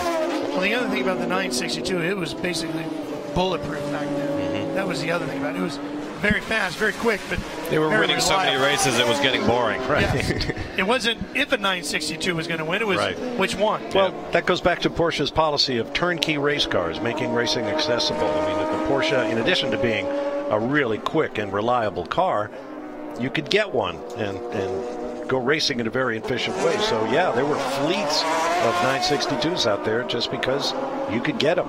And then when the manufacturers began investing heavily in technology, Toyota, Nissan, Jaguar, what have you, they wouldn't sell you their cars the way Porsche would.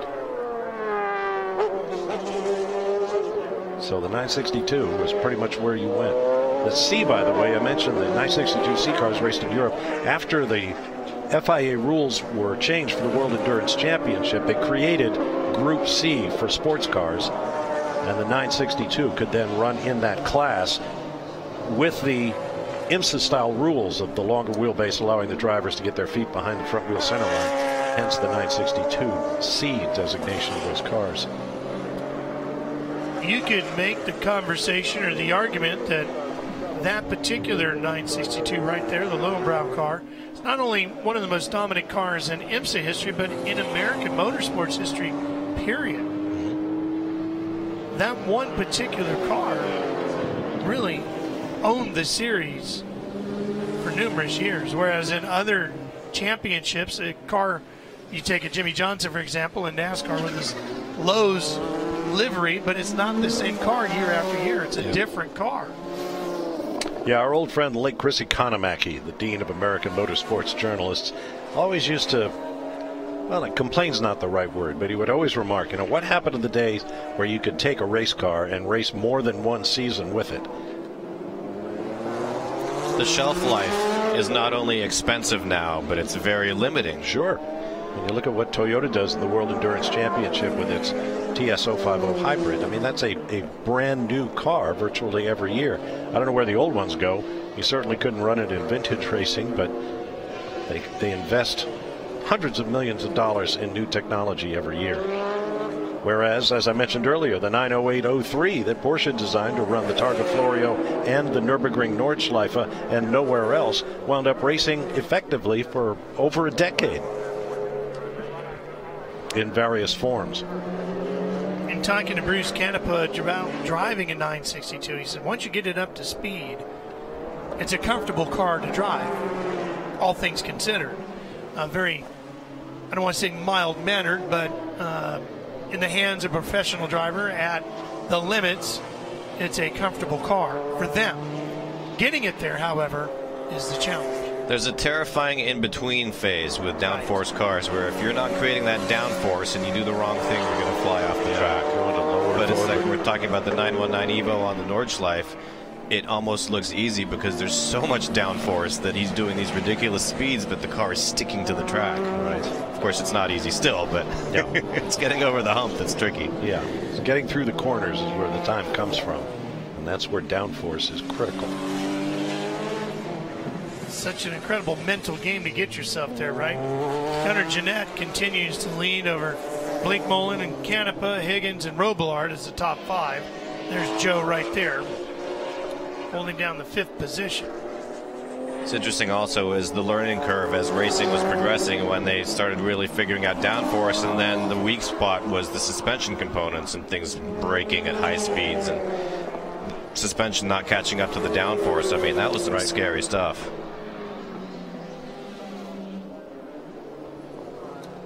Always love those big belches of flame out of the turbos of these cars.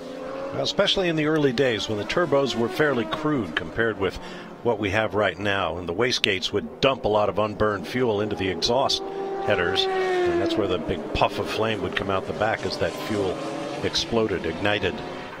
As the turbochargers got more and more sophisticated, turbo lag was reduced, the cars were much more drivable, and you really didn't see much of that burst. Some of these had variable vane geometry in the turbos, didn't they? Stuff we see now in production street cars. Had to start somewhere, right? Exactly. Back in the day, the big discussion was single or twin turbos, intercooled. Where are you putting the weight? Is the power advantage enough to counteract the weight and the drivability issues? I think Al Hulbert's cars, the various Lowenbrow specials, were pretty much all single turbo cars. Turbos are so ubiquitous now in street cars that everyone's pining for the naturally aspirated sound and feel, and it's a dying breed. There's only a few cars left. Speaking of Porsche, we were talking about GT3 RS, naturally aspirated, one of the holdovers. Yep. Lamborghini still makes NA engines, but not for much longer. Not much. All in the name of efficiency. More power, less displacement.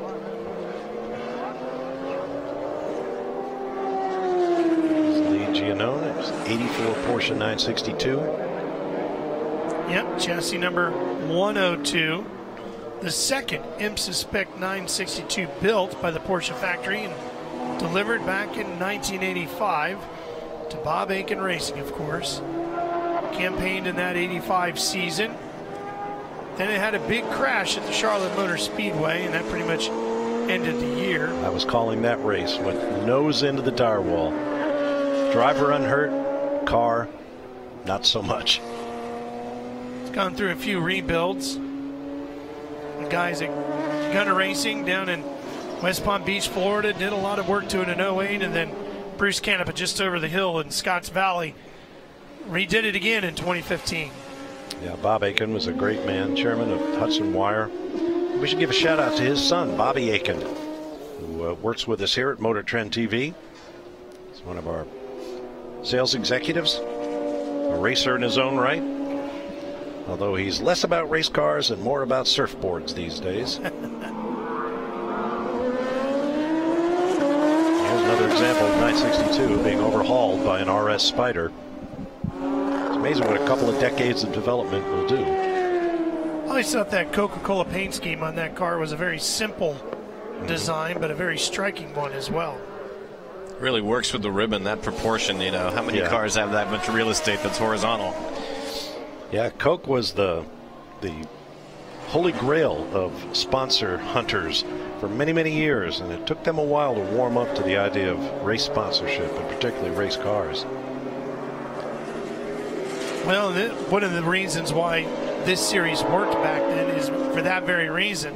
These cars did become just one gigantic flying billboard down the side like that, so sponsors were able to certainly get their money's worth out of logoing up one of these race cars.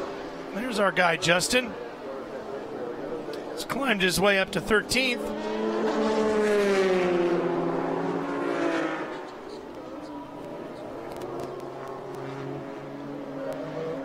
We have a lot of fun with Justin, but it's worth pointing out he has a world championship on his driving resume.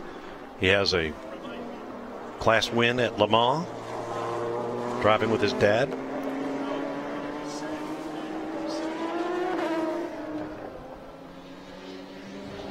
And I'm sure he's loving every minute of this. How could you not? Look at that thing. Yeah. And the open air component too, you know? Yeah, he talked about it's that. Really racing. The wind buffeting your head around. Uh-huh. It's hard to compete with motorcycles, but this comes pretty darn close.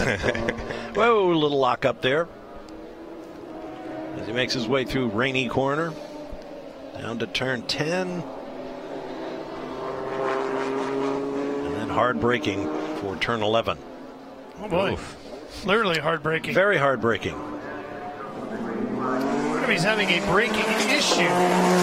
That could be an adjustment. May have been why he was so late to the racetrack.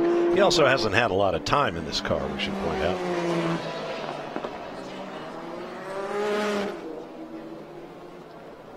But, you know, there's that expression about finding the limit by exceeding it. Much smoother there as we go back and take a look at the issues Justin was having getting that car woed down for the corner at 11. Here it is. Yeah, that's well, he's got front and rear there. I was going to say maybe they had too much front brake, but he got them all squared up there.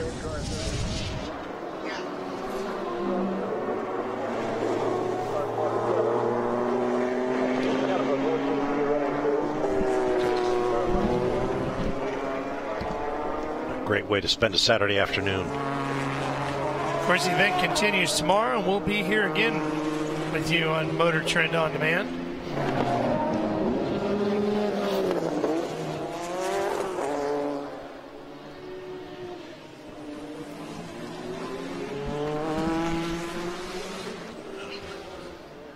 Here's Gunnar Jeanette at the front of the field. Beautiful livery on that 07 RS Spyder. And his best lap time at 1:18.6 is, yikes, about 2 full seconds quicker than the next fastest man.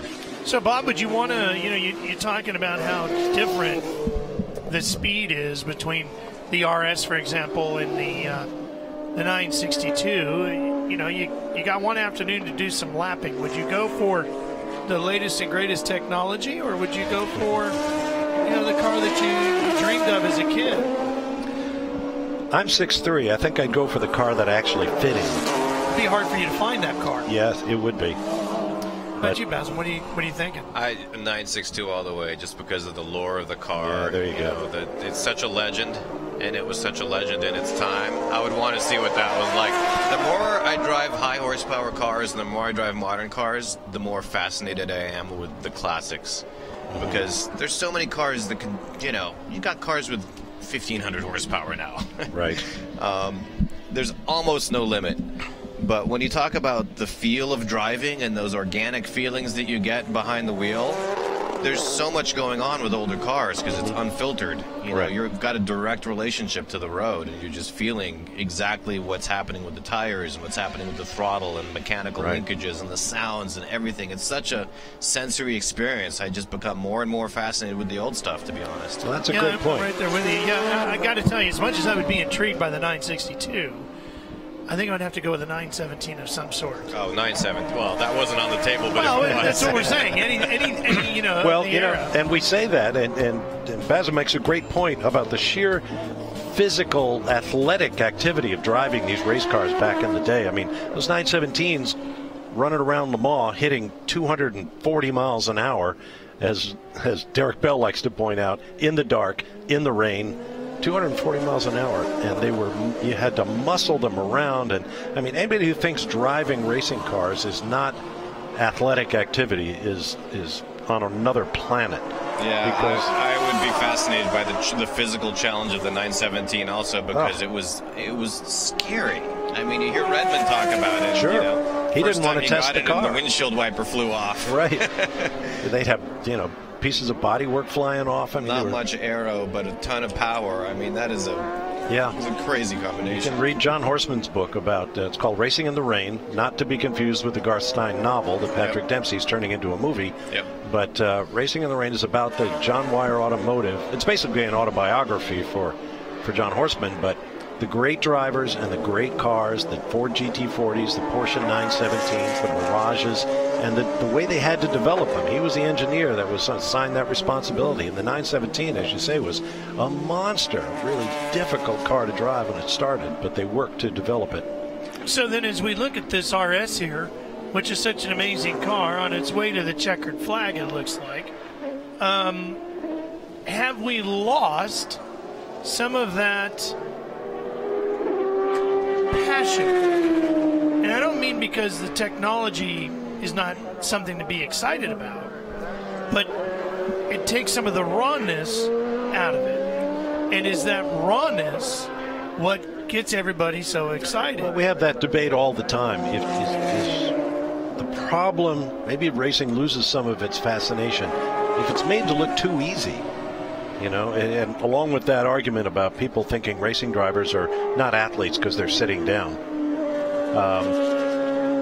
If it looks easy to go fast and to be precise and to handle these cars, then maybe it's not as fascinating. Seeing the tail step out and drivers handling real monsters, making a lot of noise, a lot of horsepower, a lot of tire smoke.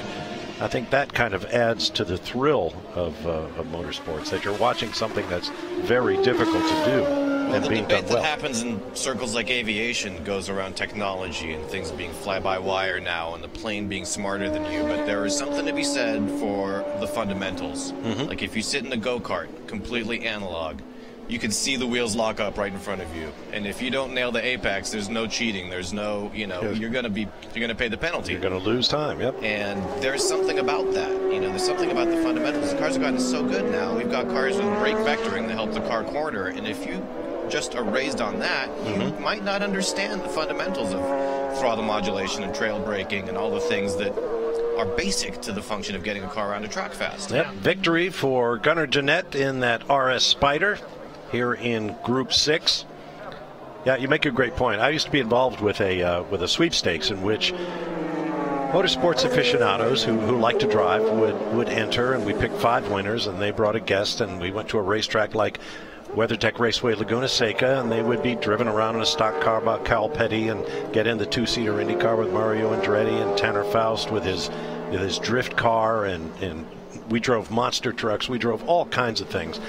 And then at the end of the day, it was decided, let's go over to the driver's school here and get a bunch of cars and let everybody drive themselves around the racetrack. And we found out that 6 of the 10 guests we had there that weekend had never driven a manual transmission. Wow. So we had to do all kinds of training, and some of them just didn't go out with us because they couldn't handle a clutch and a gear shift.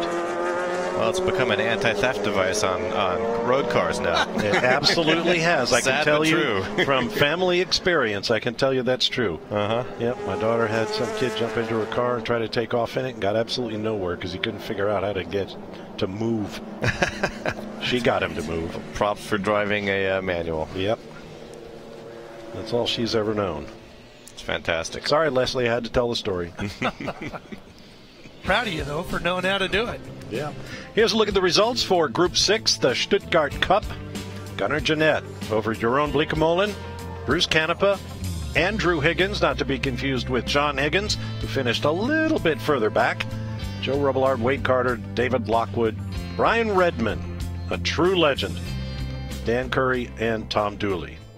And our buddy Justin Bell, who tagged the field as they came to green, maneuvered his way through it to a 12th place finish, which will be his starting position when this field races later. Yeah, we'll see. We'll get him out of the car and talk to him, see how he enjoyed it, make sure he understands that he's buying the first round tonight because he got to drive a race car. Well, they can see the paddock is pretty well packed here on day 3 of 4 at Porsche Rennsport Reunion VI. Some of those tents down there are teams and pit areas. Some are displays. Car preparers, yep. Yeah. People who bring cars to the racetrack for their owners who arrive and drive. You come over the Michelin Bridge like those folks, you get over into the manufacturer's midway area, and boy, there is a lot of cool stuff to take home with you. I know I got a stuffed suitcase going back. You got to get your Porsche Rennsport 6 poster in the program and all this stuff. Here comes Justin. All those great new books out by David Hobbs and Derrick Bell, Harley Haywood. George Fulmer, I see, has one out now. Yeah. There's a new book coming out. Actually, 2 new books coming up because next year is the 50th anniversary of the International Motorsports Association. So, and there's also a Rennsport book that's debuted here this weekend. It goes back over the first 5 Porsche Rennsport events. A lot of folks picking up copies of that here this weekend. Yeah, as Ralph mentioned earlier, there's usually 3 or 4 year gaps between Rennsport reunions. And they're usually timed to coincide with a major anniversary of some sort, like the 70th anniversary of Porsche Motorsports this year. Boy, just looking through the front of that helmet, Justin looks so much like his dad.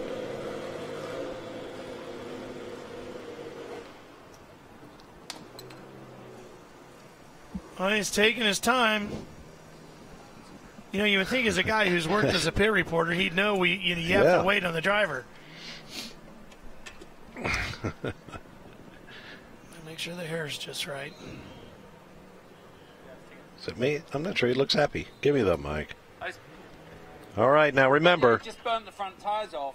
Handling-wise, like 3 laps in, I couldn't even hold it in corner. I'm on. I'm already making my excuses, guys. I told you Bells have good excuses. I was appalling. The car was great, but the experience was fantastic, and that's all I can say. I hope you're not building up that much of a sweat in the booth, Ralph and Bob, but I tell you what, just to get behind the wheel, just spin around here, and just have a look inside the car here. You'll see how absolutely basic it is compared to what we know now. We've been showing you road cars with the most extraordinary digital controls here on the steering wheel, but here all I have is literally that steering wheel, all the gauges here. I do turn it on with a key. I wasn't touching any of that. This is the button I was fighting with, trying to get brake balance. Other than that, you have a 5-speed manual here. It's like going back to your roots. Thank goodness I still remember how to heel and toe. But, you know, big thanks to the Audrain Automotive Museum for letting me have a drive in it. It was really fun, even though it was a little bit of a solo affair. I didn't even know it was the race. I just pulled out and wondered what on earth was happening. So I'm going to cool down, guys, come back out and go and find the real heroes of today. Bassam, one of the things I wanted to ask you about, you know, Justin was talking about the cars and how simple he felt that cockpit was today compared to the others. Well, actually, he's got his earpiece in. Okay, now you can hear us. So we got to ask you, we'll get back to this in a second, Bassam. You smoked the brakes, Justin. What was that all about? Do you know what? We've really been struggling to find the brake balance in this car. It doesn't get driven a lot, so it's very hard with this stiff suspension to find out, and maybe the age of the tires, to find out where the brake balance is. So it was great the first 3 laps, and then the car has what, let's call it, it hunts like a dog. Isn't that what they'd say in NASCAR, Ralph? Let's just say it pushes quite formidably, and I really struggled to hold on to it. And then I think I just burned the front tires off, and then it got all nasty on me. I kept on looking in the mirrors going, now what idiot is smoking his tires like that? It was me. So I was playing with that knob there like it was the controls on my stereo. So, but you know what? In the end, it's all about fun. We showcased the car for the museum. In fact, next month in the museum on the East Coast, this car will be on display. Maybe not for my performance today, but it has, you know, won 1995 at Daytona, so it can do it. I think it needs just a little bit of gentle sorting. You know what I mean? Were you really frustrated, Justin, that you couldn't find your father to get your vengeance and slap the old pass on him? Oh, what do you think, Bob? What do you think? Yeah, no. Yeah, I think I was. I just saw him pulled in here. Now I just have to hear him tell me how wonderful he is. But that's okay. I'm only in my 50th year of that. No, it was just, do you know what? The natural racing driver of a 30-year career starts taking over, and you get frustrated and a bit aggravated. And then I reminded myself that I'm actually doing this on behalf of everyone watching just to have a great time. So I really did enjoy it. Absolutely. You did a great job, and you can rest assured that nobody in NASCAR ever described a car pushing quite formidably. Oh, it's because I'm eloquent. All right, Justin, we'll see you in a little bit. Bassem, we'll get back to the question I wanted to ask you. We haven't had a chance to talk too much about the Mission E car that's here.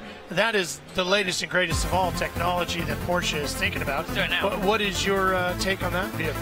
I think it's inevitable. I think it's fantastic that Porsche sort of took the long route with this.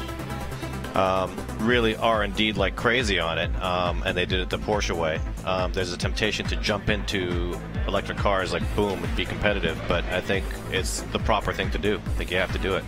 We'll get into that more as the afternoon wears on. This is day 2 of Porsche Rennsport Reunion VI from WeatherTech Raceway in Laguna Seca, Monterey, California. I'm ready to play now. Put me in the game now. I came here to prove it. I'm ready to do it. I can't be afraid now. My time, my time. None of you people can take this down. Lower the lights down. Hand over my crown. Hand over my heart. I do this for my town. My crowd, so turn me up real loud. My time, none of you people can tell me to stop.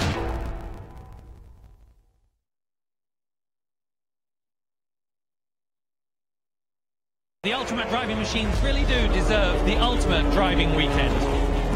This race is underway. But a few hundred meters away from the checkered flag.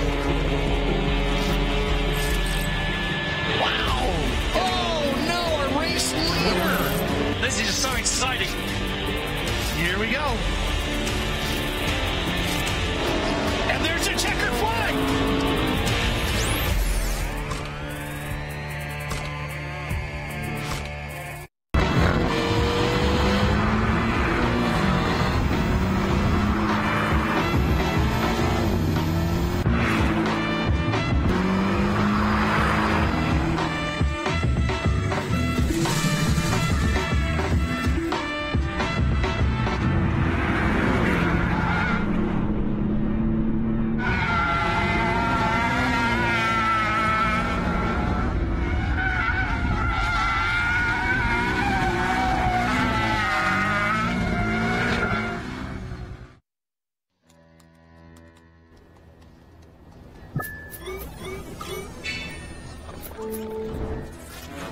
Isn't it time you connected to something greater?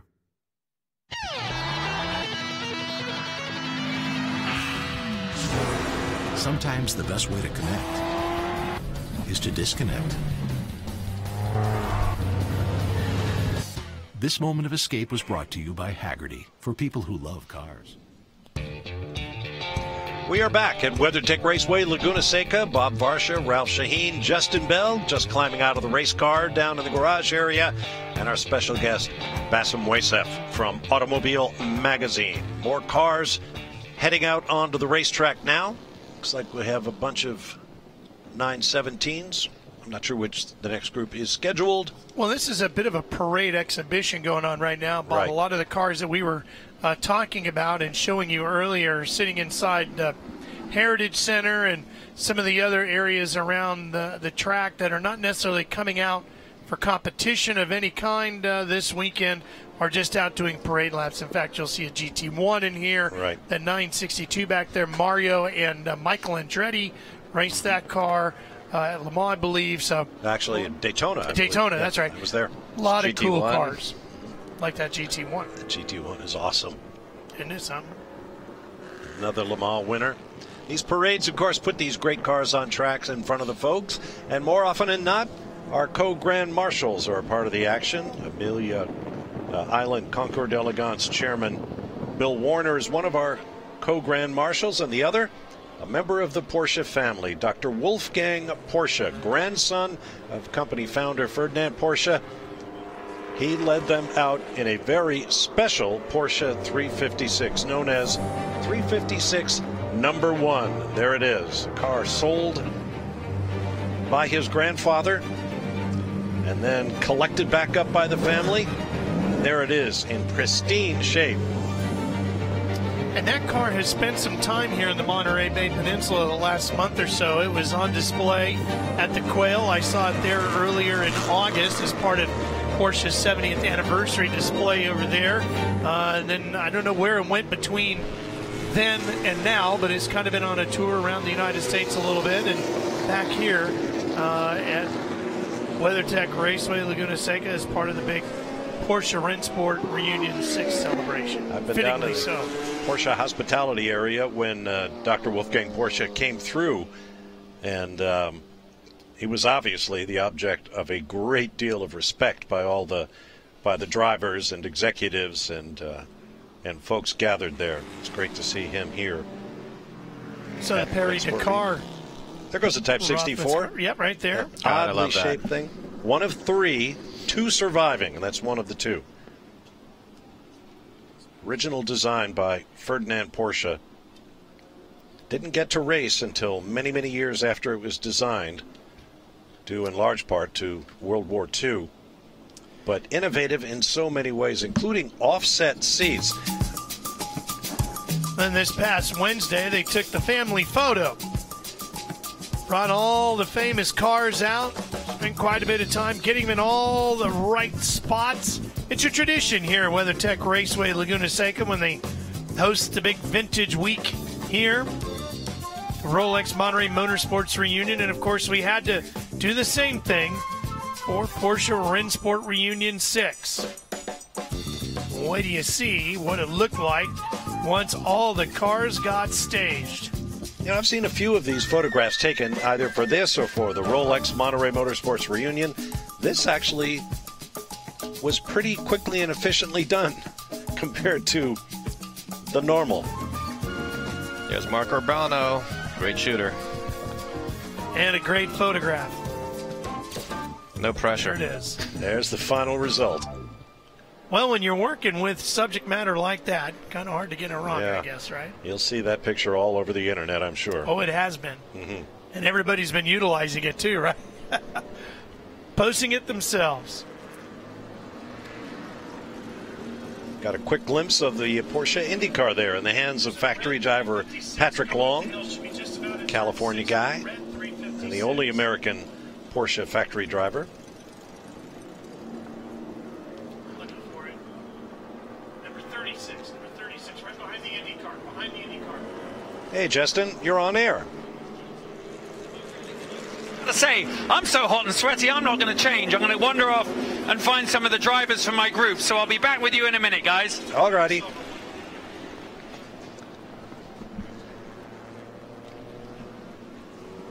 Goes one of the Porsche Indy cars down the hill. A lot of these are the cars that we showed you that were in the Heritage Museum area. There's a red 356 I wanted to... Here comes one. Speedster coming down the hill right there. See it? Yep.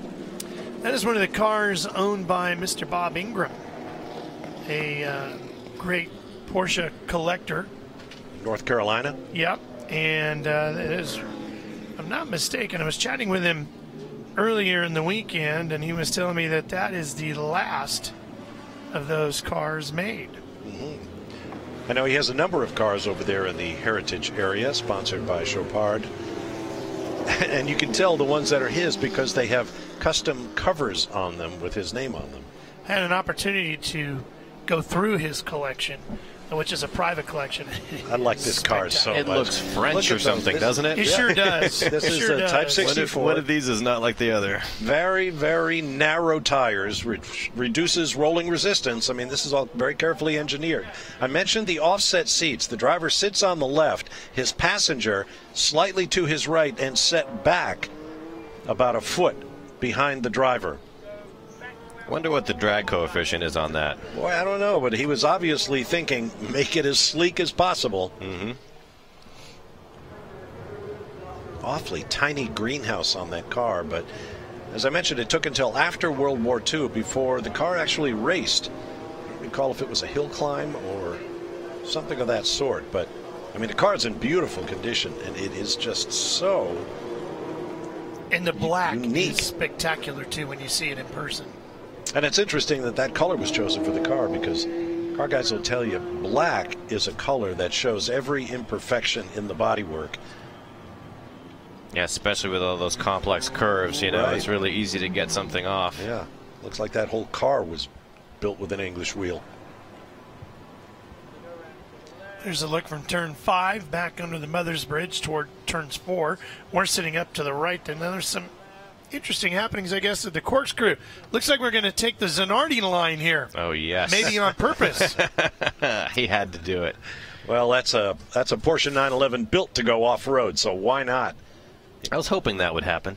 That's great. You could take it right over the tire wall, I'm sure. That was one of the cars built for the Paris-Dakar, the original Paris-Dakar rally that started on New Year's Eve in Paris with fireworks and lights and much celebration. The cars would drive to the Mediterranean coast, be ferried over to Africa, and then just go like crazy across the African desert in one of the most astonishing long-distance events you could ever imagine. A friend of mine in Atlanta worked on the medical staff at Paris-Dakar one year, and I think it was one of the years that Jackie Ickx won the overall competition in one of those specially prepared Porsche Rally Raid 911s.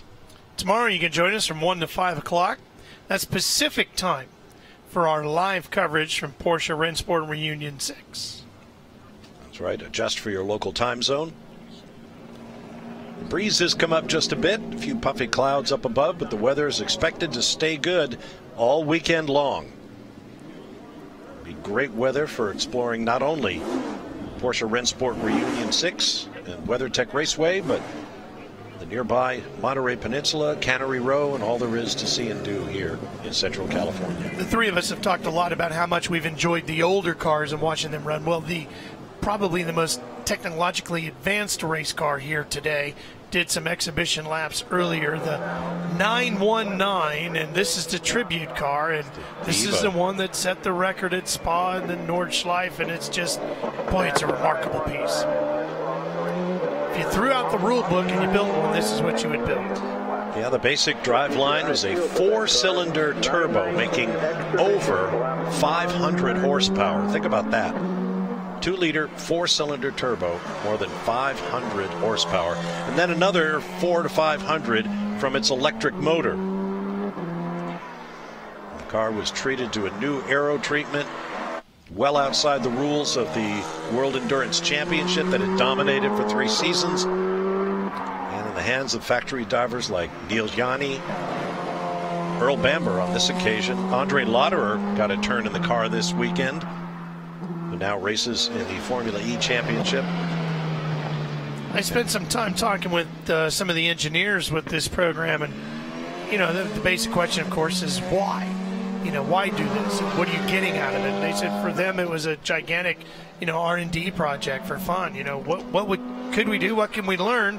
Let's see where it takes us. And well, they got a lot of notes. As we said, this will be the last time Bassam, this car will appear on a racetrack, and then they'll go take all those notes and study them as this car goes to a museum. I think it's a huge learning process to see what a machine can do when you lift the limitations. I mean, racing and balance of power and everything creates this sort of artificial cap on the technology. And I see the value. I mean, I want every manufacturer to do this and uncork the thing and see where you can go, if only just to know, you know, what the limits are. Because well over 1,000 horsepower. I mean, that was the lure of classes like Formula One, where, you know, I mean, you could just push the limits so much further than any other class. And now it's kind of dialed back to that world where you're trying to cost contain and do things to keep everything sort of reasonable. But, you know, little kid in me says, why not? These engineers studied hard. Let them go have at it. No rule book. Here's your basic model. See what you can do with it. Here's the laws of physics. See what we can do. And then you got to find somebody to get in it. And Timo Bernard has driven it to at least one of those records. I can't remember Nürburgring or Spa, but he's here as well this weekend. And he knows what this car can do. There is another car, and it's a show car basically with an all-electric motor that's been traveling around the world through city centers doing so. Boy, look at the black rubber just left as it exits out of the corner. But this is the real one. This is the one that everybody's been talking about, the real race car.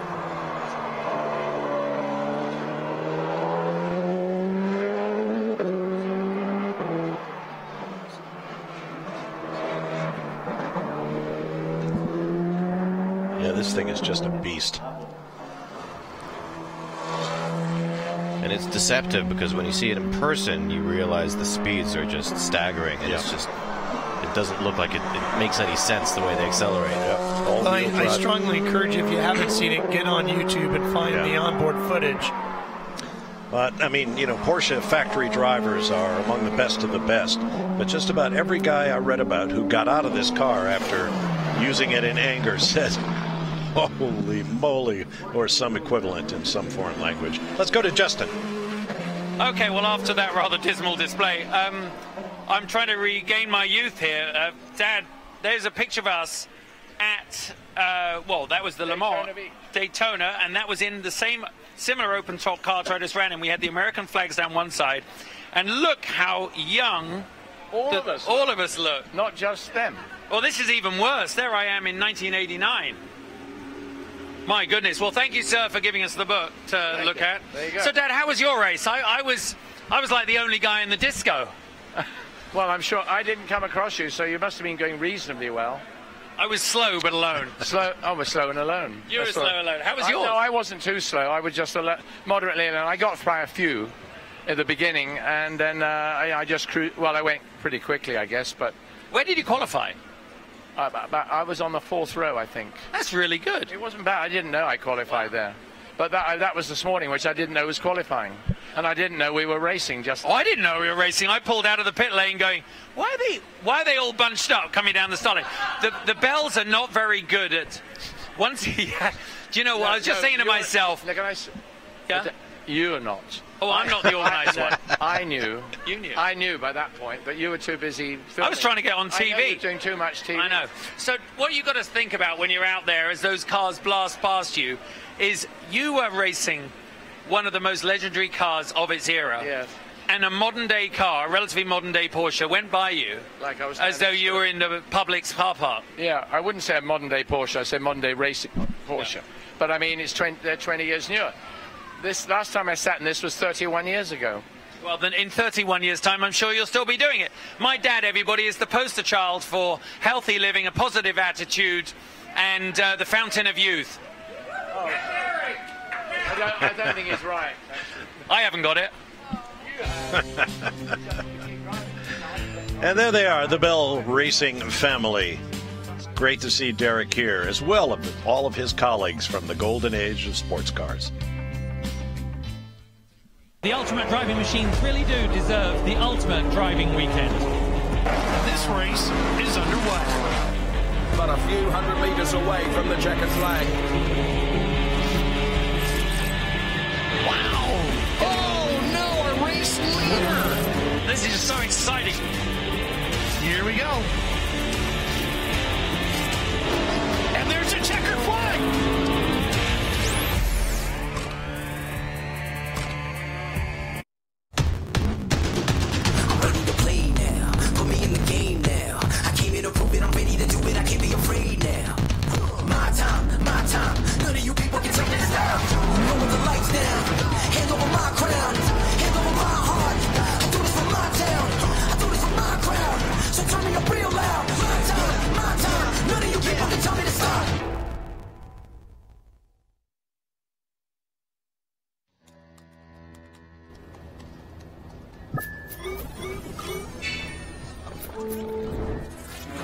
Isn't it time you connected to something greater?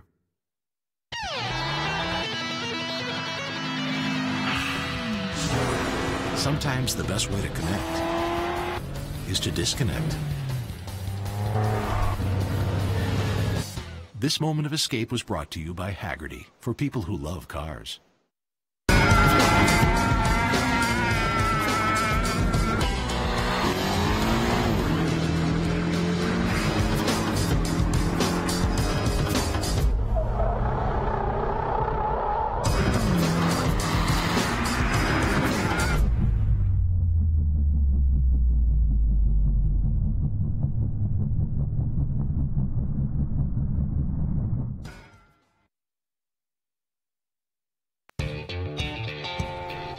Welcome back. Here with oh, we can both. My do it. apologies. Well, You we take are the back. First half and I'll take the second half. How's That's that? right. We speak the truth. That's right.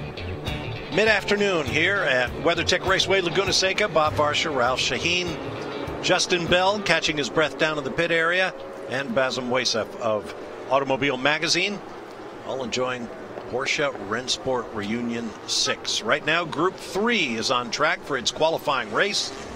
This is the Eiffel Trophy Group, featuring 1960s and 70s era Porsche 911s, 914s, 911 TRs, some of the many, many variations of 911s and others.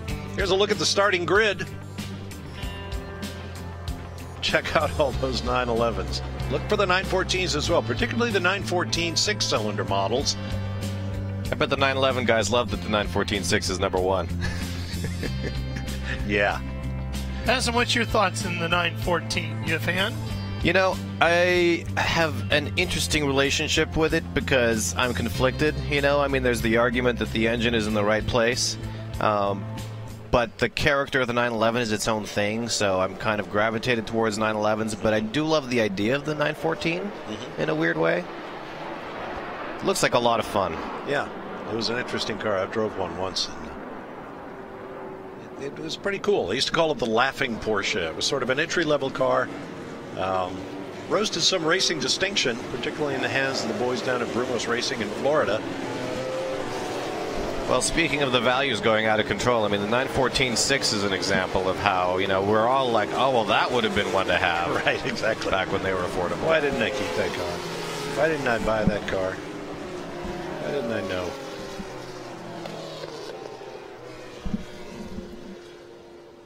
Menacing Porsche Cayenne pace car. It's another big group. 33 cars. And again, just subtle changes from model to model. You know, the Salinas Air Show is going on, and look at the Thunderbirds thundering overhead here as they've been no extra putting charge. on a display just here. Casually. Yeah, right. It's all part of the weekend. They're a bunch of car guys. They're just looking for a free peek. They didn't want to buy tickets, so they're using taxpayer dollars. And we're off.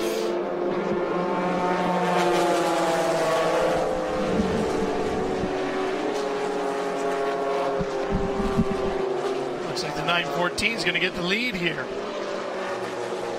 Big Gruber in a 71 914 6. Yeah, all the way from Punta Gorda, Florida. Entered by Peter Gregg and Hurley Haywood in the 6-hour IMSA race in 1971 at Watkins Glen. That's the car I was talking about, the Brumos Porsche 914. It'd be the most famous 914 race car of all time. They drilled the frame, treated it for racing in all sorts of ways, some of them even legal, and off they went.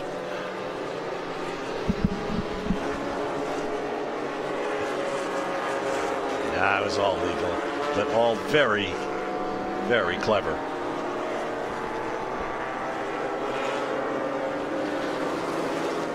Number 88 is Jeff Schwartz, 914 6 GT from 1970.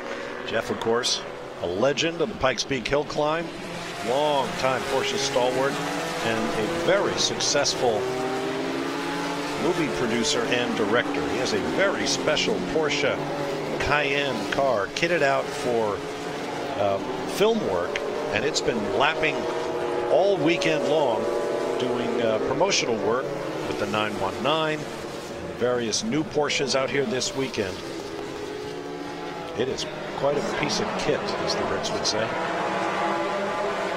Well, you know, and Bob, sometimes you find race cars in the most unique places, and this one, Bassett, might be how you get your racing career going. It's a 1967 911S, and as the story goes, the car was bought new in Columbus, Ohio, and then in '71, it was bought from an insurance company as a theft recovery, and it was turned immediately into a race car, and it's been racing ever since. Ran in Trans Am and IMSA, including 7 Sebring starts, 5 starts in the Daytona 24 Hours, 4th in class in the GTU category in Sebring in '77. So I think I might have an in. I like it. That's how you got to go about it. Just talk to your local insurance guy. You find that car. Yeah. Absolutely. It's not all about looking in the barn. There's a look at number 68, David Donahue, son of the great Mark Donahue. David now living in Boulder, Colorado, driving a 1968 911 TR, one of 28 factory TRs. And it has been raced and raced and raced. In '69, the Daytona 24 Hours, finished second. Sebring in '71, second. '75 Daytona 24 Hours, won its class. Did the same at Sebring in the 12 Hours in 1979. And on and on and on. David and I had a chance to get caught up on the phone a few weeks back, and he's one of those guys in the Porsche family that is just living the dream, right? Mm-hmm. Of course, the legendary Donahue name is so important to the Porsche family, and David is a true brand ambassador, just like a Patrick Long. And boy, the things they get to do, the places they get to go, and the experiences they're having, the cars they get to wheel, it's really something. Now here's an off-the-wall question, and I don't mean to put you on the spot, Ralph, but I know you've been working along with the Specialty Equipment Marketers Association and other automotive groups to try to influence proposed legislation banning taking street cars and turning them into racing machines. Where does that stand? That's the RPM Act that you're talking about. Right. There was some, not to get too deep into it here, but there was some legislation trying to be passed through that would keep any vehicle with a production number from being turned into a race car. And if that went through, all of what you're looking at here would immediately come to a halt. And basically so many forms of motorsport that we see today, for all intents and purposes, all motorcycle racing, really, because all motorcycle racing just about starts with production-based vehicles, would end. And there is the RPM Act out there that is trying to bring that to a halt, keeping the EPA from getting that pushed through. And you can go certainly call your local congressman and let them know you don't want it to happen.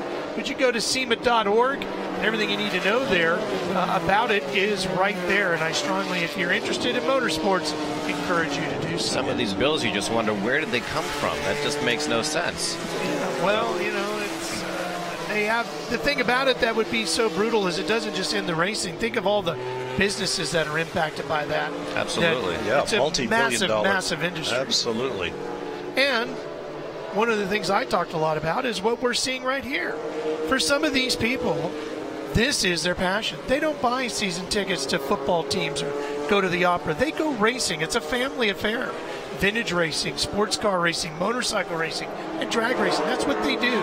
It's what their families are all about. So for them, you're taking away the passion of that family. Yeah. Not to mention 25% tax on collector car imports. That's right. And tariffs on foreign cars imported to the United States, like all of these. Alan Turpins is in that number 40 from nearby Mill Valley, California. It's a 67 911 TR. Raced several years by Army veteran Dr. Bruce O'Neill out of San Francisco. Spent a lot of time here at WeatherTech Raceway in Sonoma, the Daytona Classic as well. The Andretti hairpin.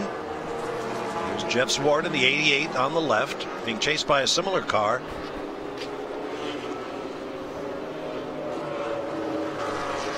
It's number 65. Not in my program.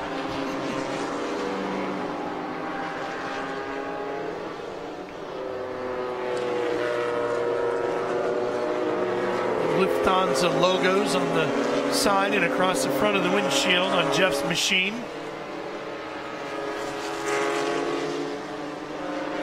He's chasing the 78 up the hill. That's Kelvin C. 66-911 in Adriatic Blue. Raced SCCA, IMSA, and FI events throughout the Midwest and Southeast. 73 to 82.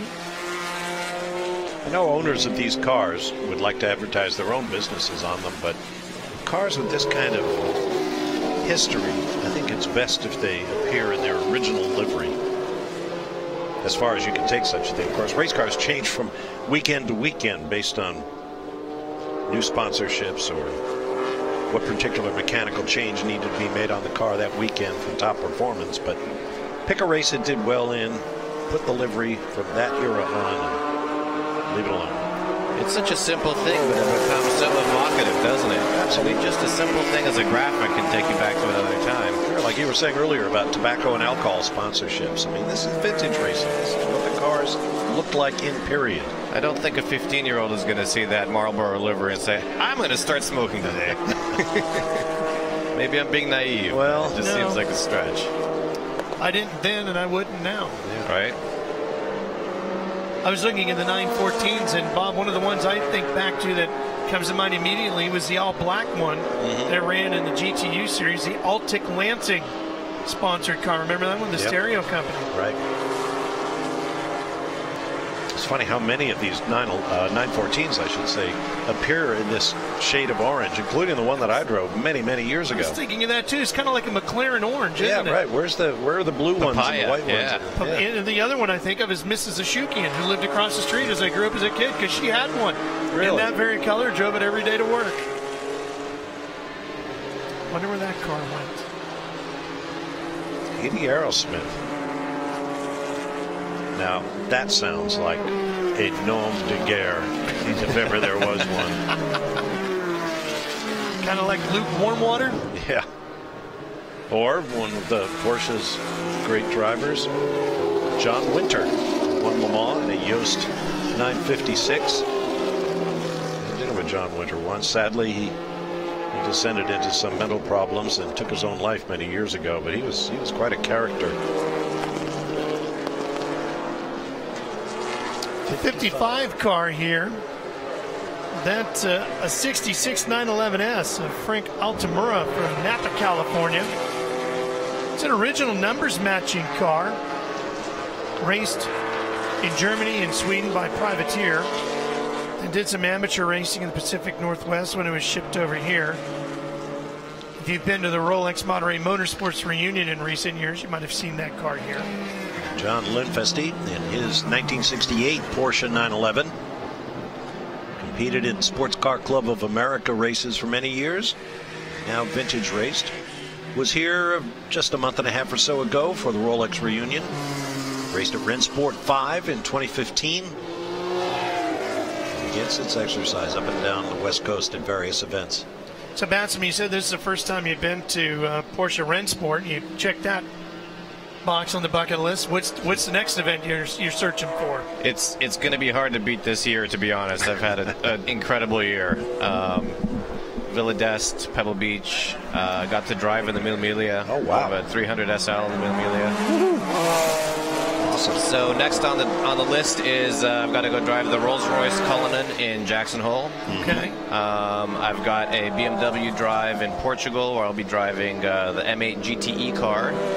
And trying to expedite my license for that one, and drive the new production car version of that in the Z4, and some other stuff I'm working on. So right, okay. Well, you've really annoyed Bob and I both. That's right. That didn't take long, did it? Mission accomplished. Yes, well, you did. Good for you. And here's a gaggle of white ivory Porsches. That's David Donahue in the 68, currently shown second.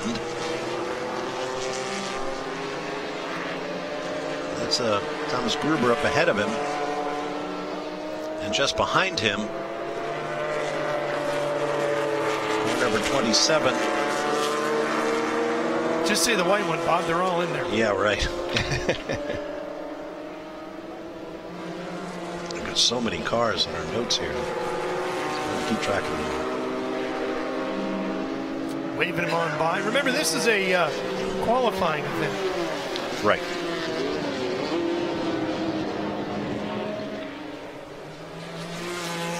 Bruce Ellsworth. No, actually, Bob, this one is for all the marbles. It was the final. This is the final for this category. For the Eiffel Trophy. Yeah, some of them were qualifying events, but our last two races of the day, this one and the Works Trophy, will both be main events for them. And then tomorrow, we will have the Weissach Cup, Commentator Trophy, and the Stuttgart Cup. It's part of the main events yesterday. I'm glad you're keeping track of this. That's what I'm here.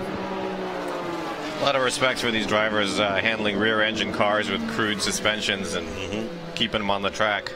And some of our guys, like the David Donahues and Patrick Longs, back and forth between multiple cars.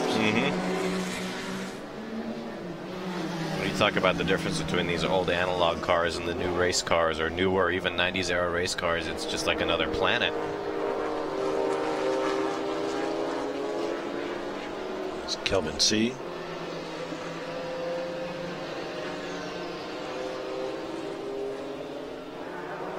It's visibly muscled up looking 911.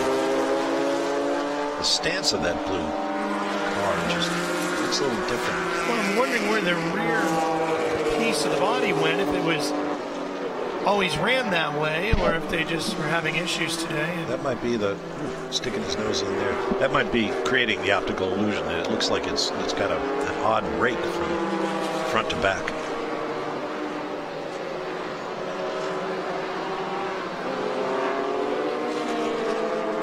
Goes to show you the difference, the way the two cars were designed. Of course, the 911 a little bit bigger, a little more powerful, with that lighter 914 able to stay out in front. Pretty good tussle chugging up the hill here. That's Hackham in the 9, and the 37 running in right behind him in 9th place. What's interesting was that they were building a car, they nicknamed the prototype Brutus, that would have been a 911 beater. That was a 914-6, and it was the prototype for the 914-6 before they decided to cap it and keep it kind of consistent or at or beneath the 911's performance levels. But I mean, they had built this car as a muscle car. It was like a supercar practically for the time. Didn't go that route though. Here's 37. John Coey made the tow all the way from Etobicoke, Ontario, Canada, with his 1971 Porsche 911S.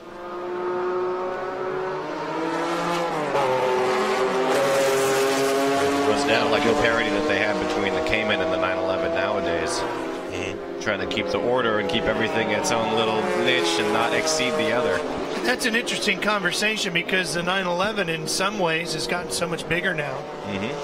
Almost a GT car in some ways. And the Cayman kind of reminds you of what the 911 used to be. Exactly. I think half of the charm of the old early 911s is sitting shoulder to shoulder and feeling like you're in this really compact package. I mean, it's just you wrap your head around it a lot more easily because it's more intuitive to think about something as an extension of you versus this big machine that you're trying to throw into a corner. Now here's a throwback. Watch these two 911s go by. Look, one of them has its license plate on the back. There it is, Alan Turpin's. That's a throwback to the original concept of the GT, or Grand Touring car. A street legal car. You can drive it to the racetrack, thrash it around, wipe it down, and drive it home again.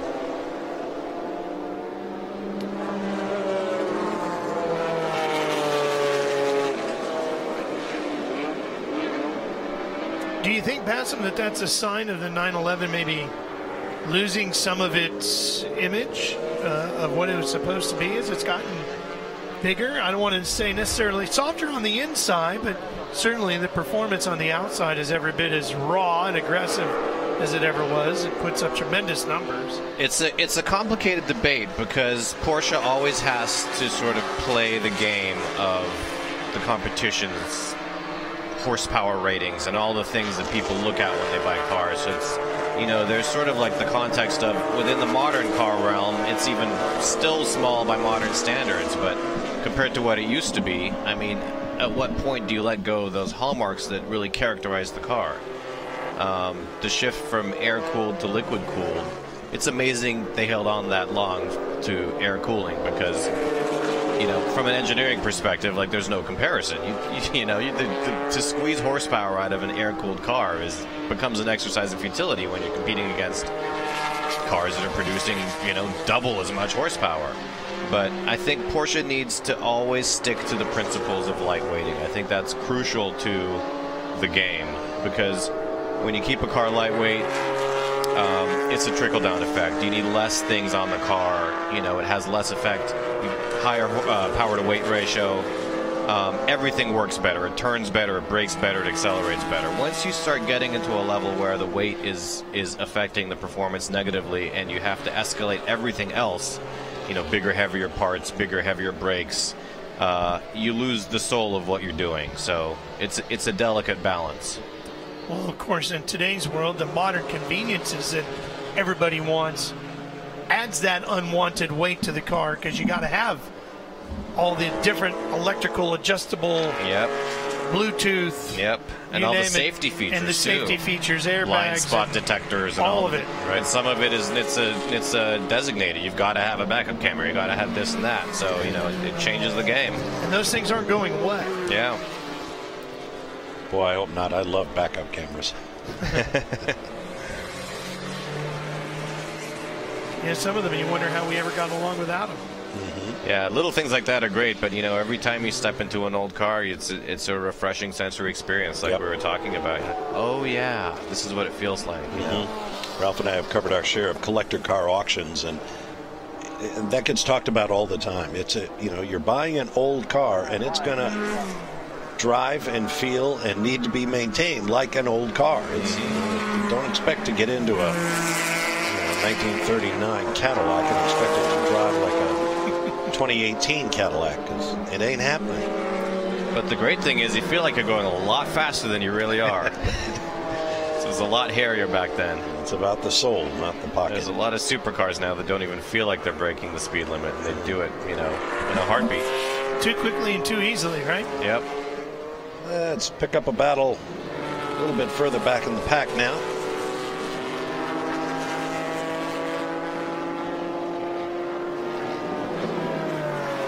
So far back that I can't even find it. Let's see, 77. Is that the 77A?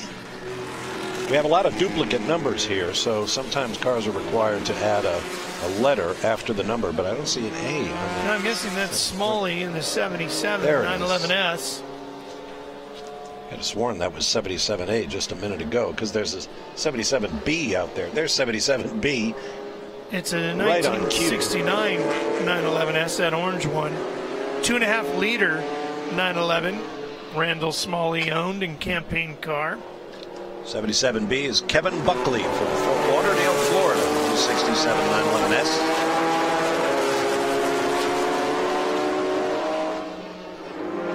It's a car that has spent most of its life in Florida, racing with the well-known Florida-based Toad Hall racing team. You know, that 77, the orange one there too, Bob, is reputed to be a Porsche Works backup Monte Carlo rally car.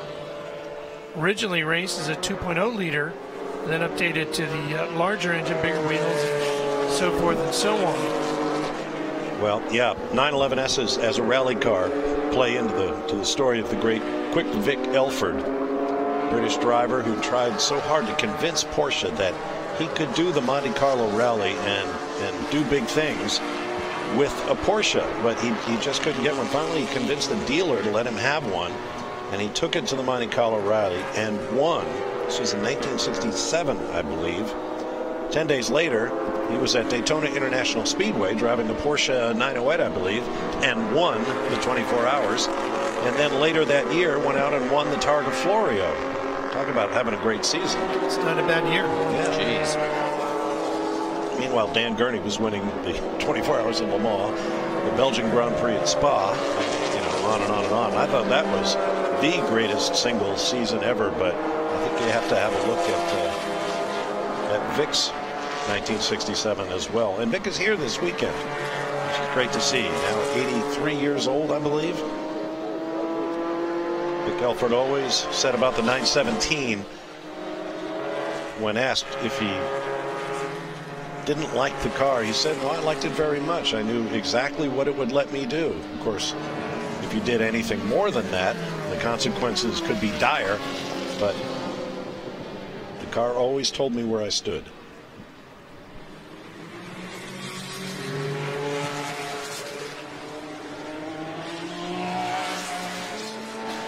I think it's a part of a great motorsports movie called, and I think it just went out of my head.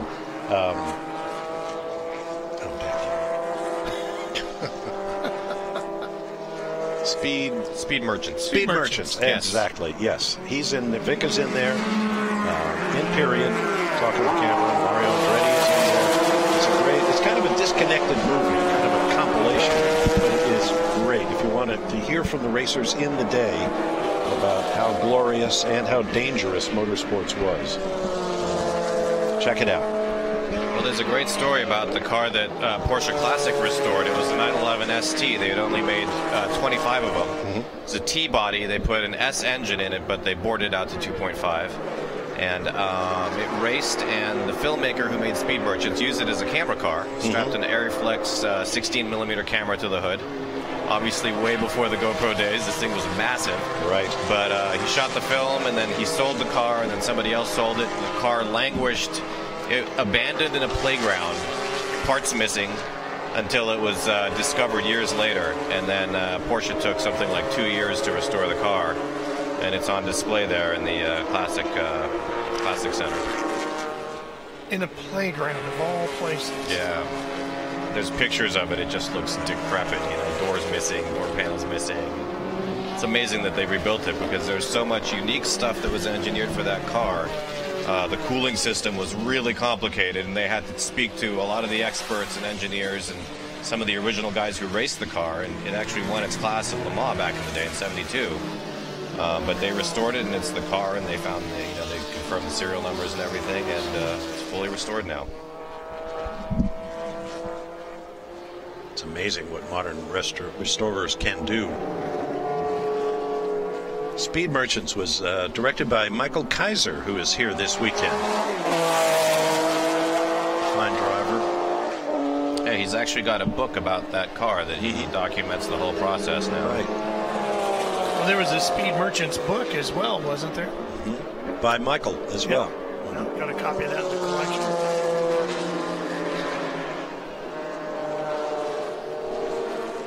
Madison, you have any books in the works? I have a book that just came out. It's called Speed Reads Supercars. So it's all about supercar history, supercar engineering, design, all the poster cars, all the little niche supercars that came and went. So yeah, it's out now. Look for that. Check it out. 172, the purple car, left of your screen, it's Michael Allen, a 1970 Porsche 914. Roof removed and that interesting roll bar added. Some previous driver of that car must have been awfully tall. Sort of the roll bar version of the gurney bump. Put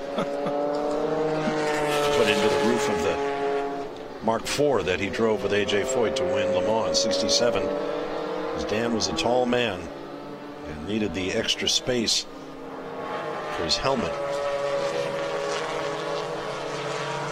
Much better than you see the pictures of the old open wheel sprint cars and midgets of the day, and guys that have the roll bars out in their helmets would still stick 3 or 4 inches above the roll bar. Like, Dan did exactly that. Why even waste the time mounting it? Early in Dan's Formula One career, he raced and won the only Formula One Grand Prix. Wait, got a flag coming here? We do. Checkered flag for Thomas Gruber over David Donahue. But Dan Gurney, his Model 804 Porsche, Porsche, chassis and engine. He won at Rouen, the French Grand Prix. Only win for Porsche. He also took the first win for Jack Brabham's team. He won before the boss did. And, of course, went on to build his own Eagle Formula One cars, won at Spa in '67. And, boy, there's another guy that we miss a lot, Dan Gurney. Oh, absolutely. And one who would have been here this weekend, no doubt. You know, it's interesting. You think about Porsche, and I was running the list of names through my head. It's really hard to come up with a famous driver who didn't, at some point in time, race a Porsche. Even legendary American names like Andretti and Foyt, all driving and winning in Porsches. Dan even found his true love at Porsche. His wife, Evie, married for, gosh, they were together for about 50 years, I guess. She was the secretary to Porsche competition manager Huschke van Hansteen. And Dan was smitten. Here's a look at the results. Thomas Gruber over David Donahue and Bruce Ellsworth. There you see the rest of the runners in the top 10. Here is 11th through 20th, topped by Jeff Zwart. Quite a number of 914s, both the 4- and 6-cylinder models in that field.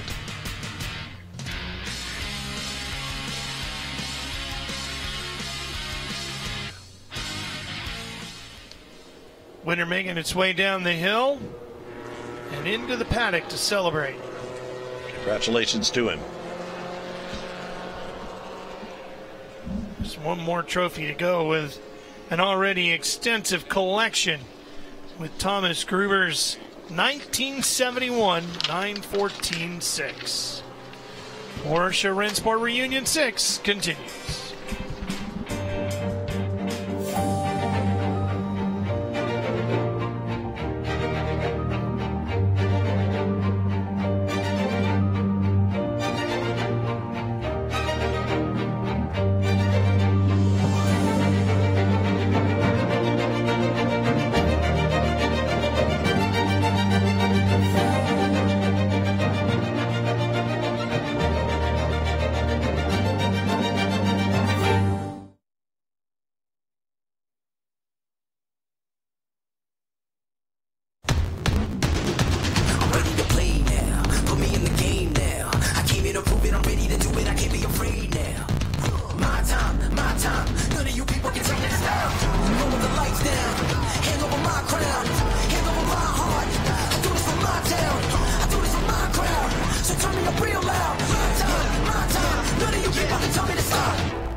The ultimate driving machines really do deserve the ultimate driving weekend. This race is underway. But a few hundred meters away from the checkered flag. Wow! Oh no, a race leader! This is so exciting. Here we go. And there's a checkered flag!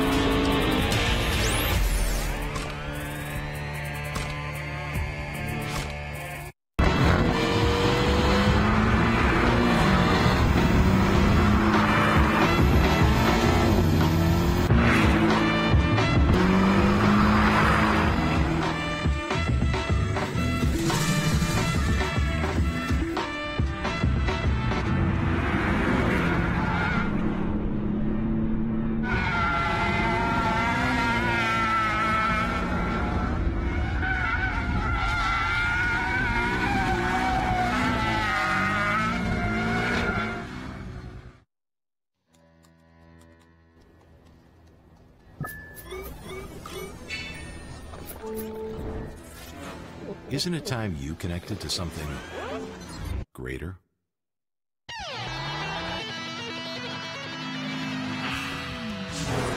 Sometimes the best way to connect is to disconnect. This moment of escape was brought to you by Haggerty, for people who love cars.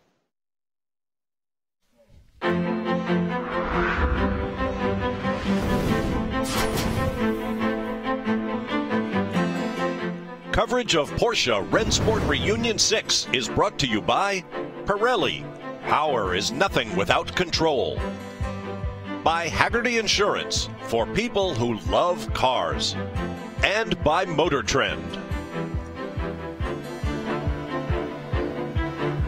Well, now we're back here at Porsche Rennsport Reunion 6 on a very busy Saturday afternoon here. WeatherTech Raceway, Laguna Seca, approaching, closing in on 4:30 in the afternoon. See, a few of the cars have pulled out of the lots and corrals. Well, you got to get to the dinner reservations early around that's here right. because, boy, it gets packed. It is tough to get into anywhere to eat this weekend. Going to be ordering out for pizza again tonight, I guess. It's great fun to walk those parking lots and talk with some of the owners of the car and listen to the stories of what they did with it, how they got their car, how long they've had it.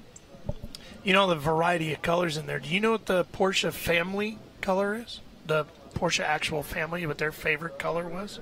Oh, Bassam's waving his hand over there. Okay. All right, take the guy in the blue shirt in the first row. I'm biased because my car is green. You did know the answer, yeah. I have Porsche family loved forest the color green metallic. Yeah. Which is the most popular Porsche color? I'm going to bet silver. Nope.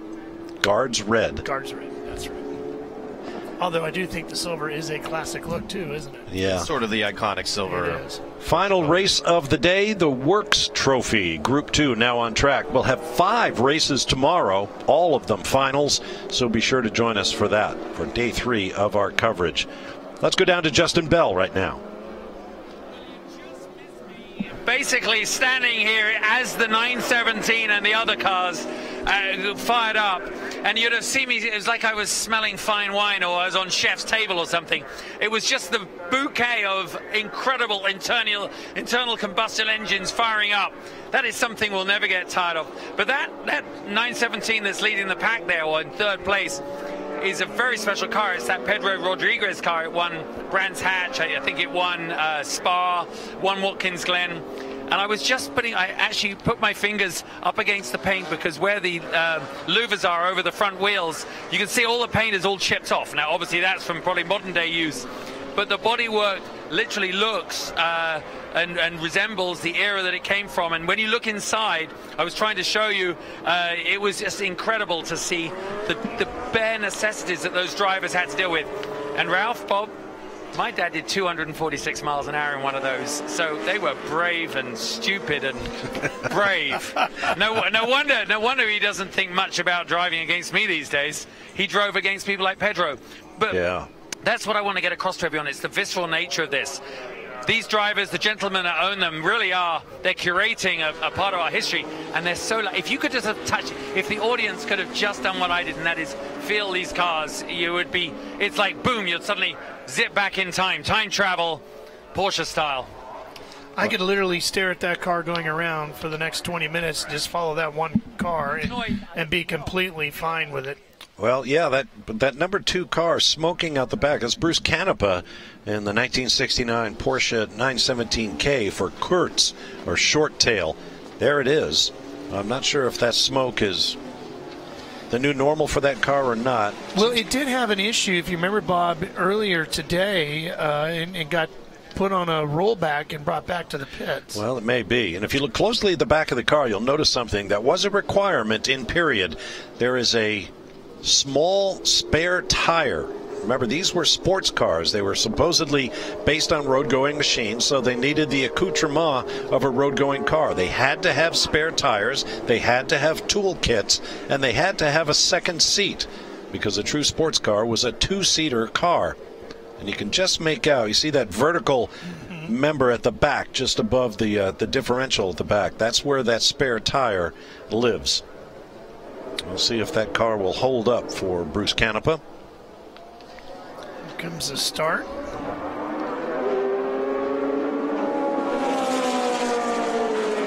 And out quickly is Gunnar Jeanette.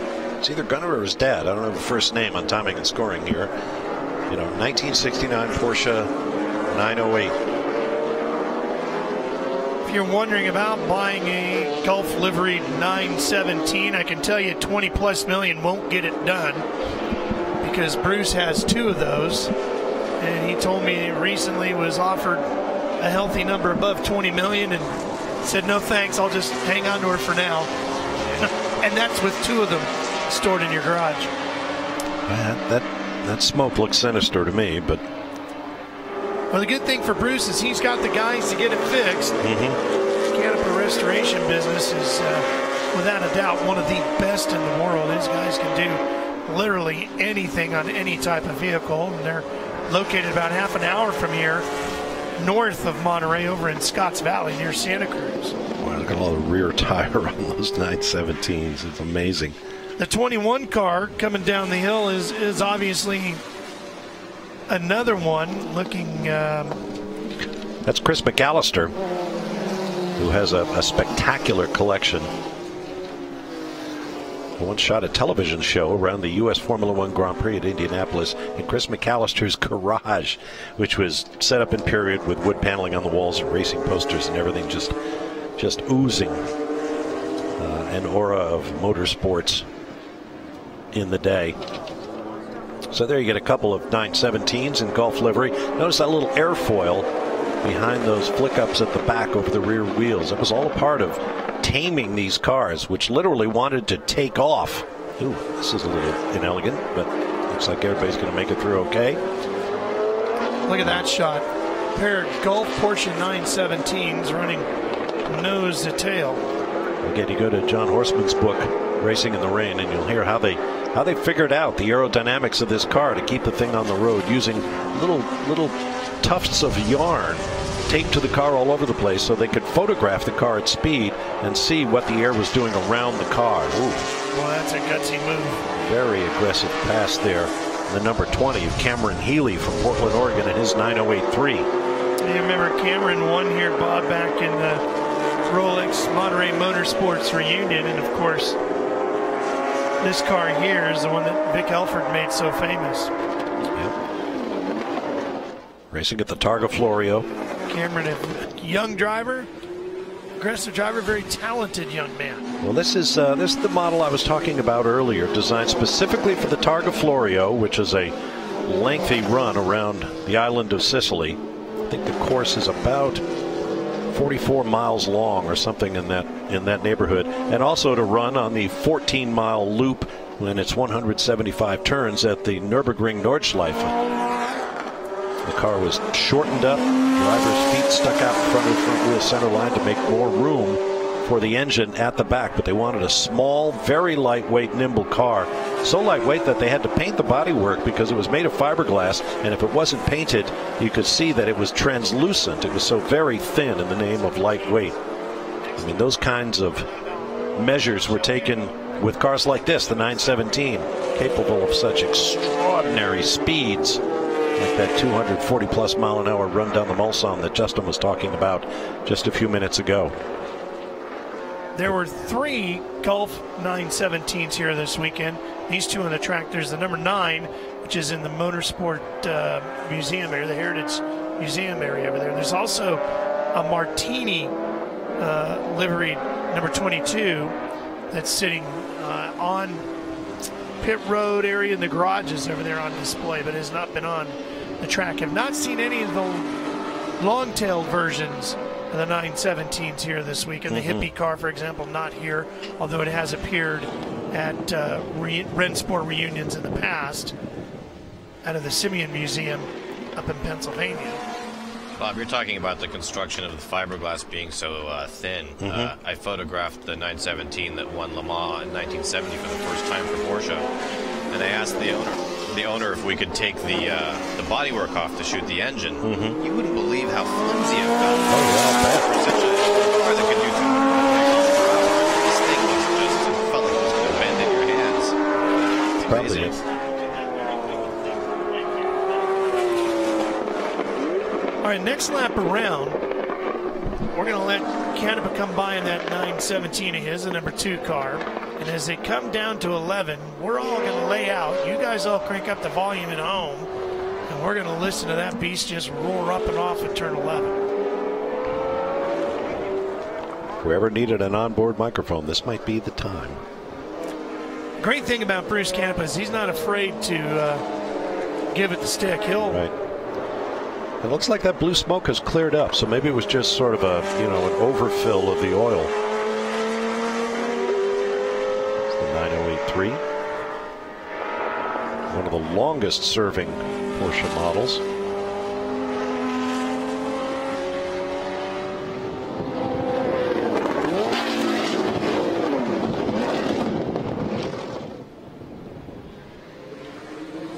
Count down the corners. This is 8.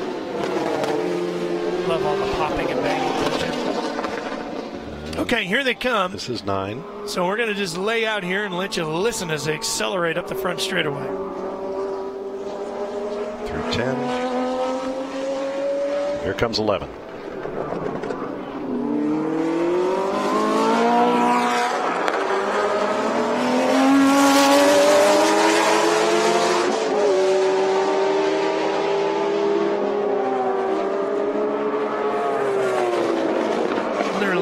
Standing up on my arms over that. I didn't see there's a radar gun readout on the top of that walkover bridge. I didn't see what he went through at, but I suspect it wasn't much off what the 919 went through earlier today. When you think of the disparity in technology and safety in those cars. Oh yeah, there's other cars in this race too. I'm so riveted by the 917. Kind of stealing the show. It just is one of those cars that just does it for you, right? Those guys are having a good battle too. The 28 there is Stephen Teen. That's a 1967 910. Factory raced the car once or twice, then sold the machine off. This car also designed for the Targa Florio.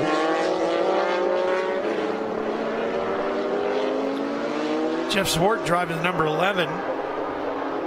66 906. Did a lot of hill climbing with that car over in Europe. The white one, number 11, coming at you.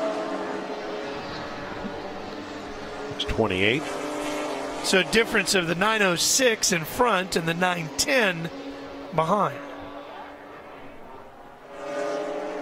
Now the 910 had the 907 chassis, but the 6-cylinder motor out of the 906, because the factory apparently didn't have enough confidence in the flat 8 model.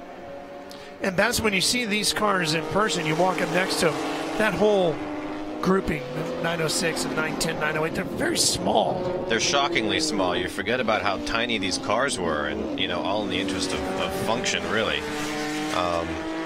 And you think about how unstable it must have been with that short wheelbase, too. I mean, before they really got into the long tail era when cars are stretching more. You think about going 248 miles an hour with a short wheelbase like that. It's mind-boggling, because it's still got to, you know, corner like it needs to, but it's got to go on the straights too. So, you know, a lot of the cheats that we have now in modern cars with variable aerodynamics and being able to create drag when you need it and downforce when you need it and less drag for higher speeds. I mean, you really had to commit to a design back then and make it work for every track. Just 220 horsepower or thereabouts in each of those two cars.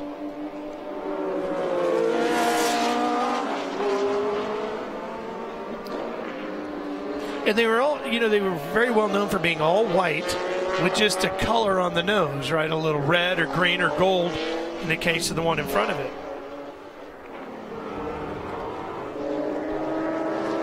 There's probably a great book to be written about liveries and why they came out the way they did. There's a very famous poster from Rolex 24 at Daytona of 3 of those Porsches sweeping the 24 hours one year, each with a different color on the nose. Back in 1967. And the 908-03s that raced at the Targa Florio, they sent 4 factory cars there. And the way they distinguished them was, it was very clever actually. They used the symbols off a deck of playing cards: clubs, spades, hearts, and diamonds. And I have a painting of Brian Redmond at the Targa Florio in the diamond liveried car that won the race. Oh my goodness. You like to race exposed to the forces of nature? How about this? It's like the dinghy for the big boys. Oh my goodness. Yeah, that's Bruce Marquand. It's a 1964 Elva Mark 7. The first team car, Scuderia Tin Can Racing. The 1964 USR RC season. Hap Sharp drove the car, finished 9th overall in Augusta, Georgia. Hey, look at this. Canepa takes the lead. Yep, he's made his way to the front.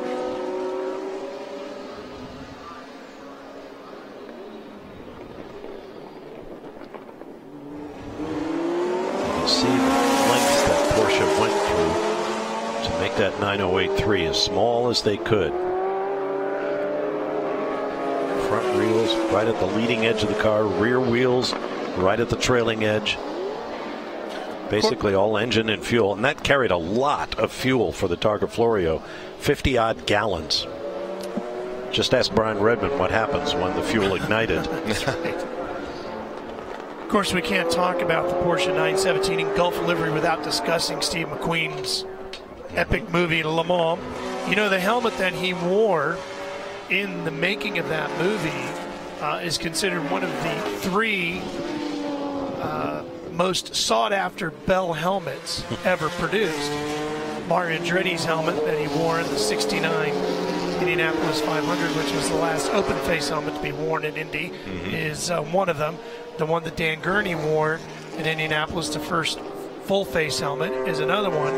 McQueen's helmet from Le Mans is the third, and that helmet is up for sale. I actually saw it, got to hold it at Indianapolis during the month of May.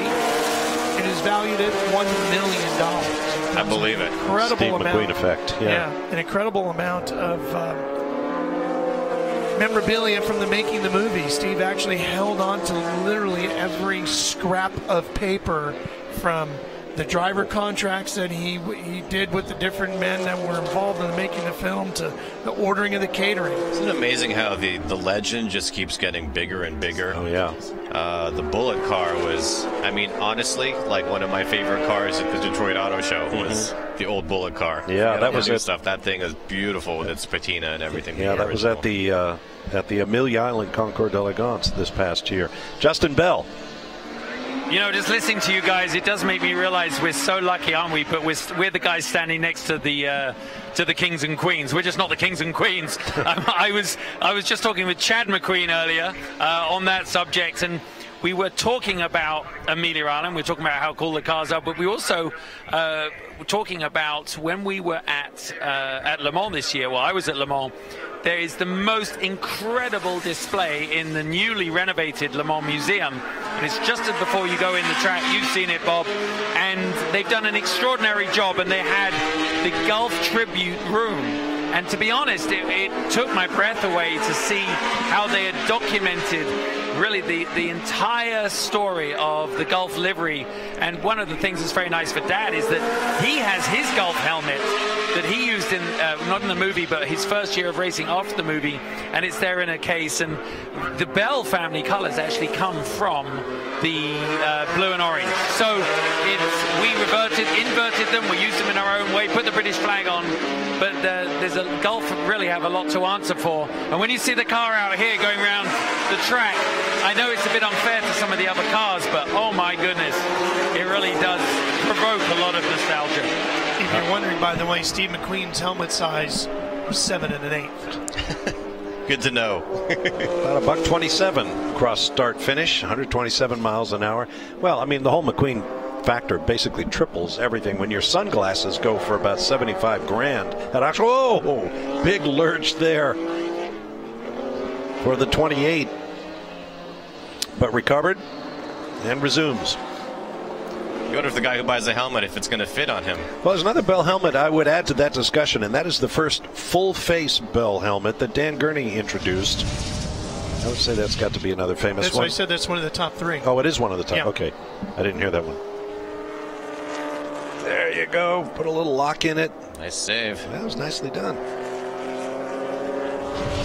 There's another movie out there called The Man in Le Mans. Steve McQueen, The Man in Le Mans, produced by an old friend of ours, Andrew Marriott, and they gathered up as many of the original actors in that movie as they could find, and the stories they have to tell are really, really interesting about the making of the movie. Of course, Justin's dad, Derrick, was one of the many world-class drivers who took part in the filming of the movie.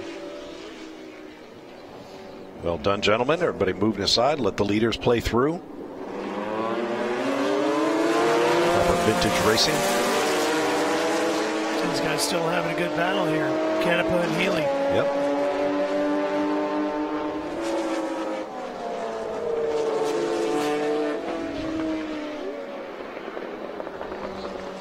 Gunnar Jeanette has checked out on those two. That was a pass for position there as Anderson in the 65. Yeah, and a Bopsy Porsche. Bopsy the chassis, Porsche the engine, obviously. And this is an interesting battle because Bruce Canepa's got probably 500 or more horsepower in that 917, whereas the 20 of Cameron Healy has about 360 in the 908. And yet here they are, nose to tail virtually.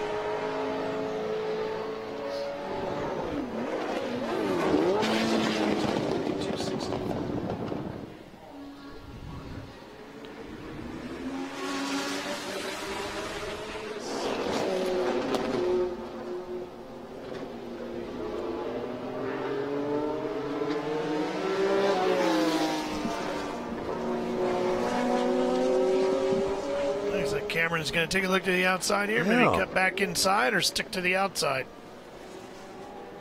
Trying to get back inside. Bruce's car is not quite healthy. That blue smoke we saw earlier was indicative of something. Because, I mean, he's got to use all of his skills to keep Healy behind him.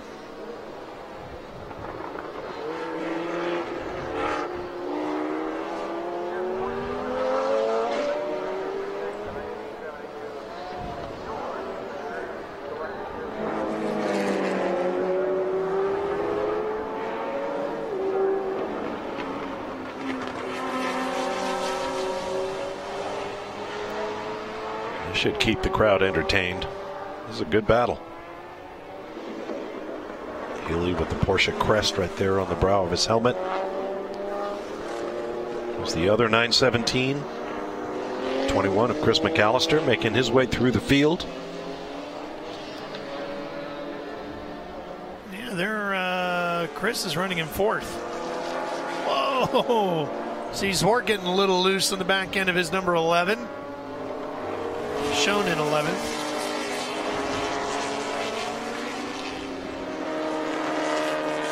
About to get eaten up by the much more powerful car.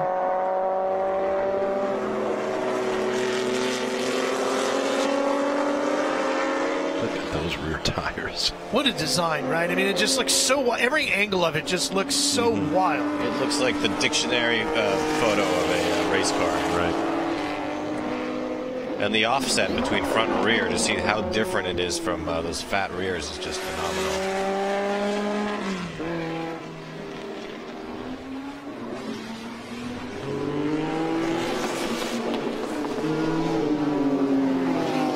One of the most iconic race cars of all time, and certainly one of the most iconic paint schemes. You can just see that orange and blue and know immediately it's the Gulf colors. This is the best action going on right here. There are actually Gulf colors currently running in the World Endurance Championship in the GT categories. From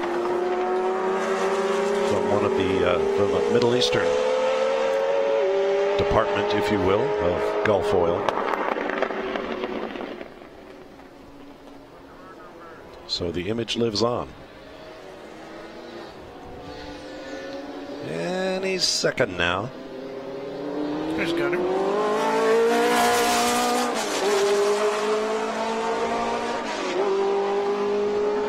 That's a great engine note as well.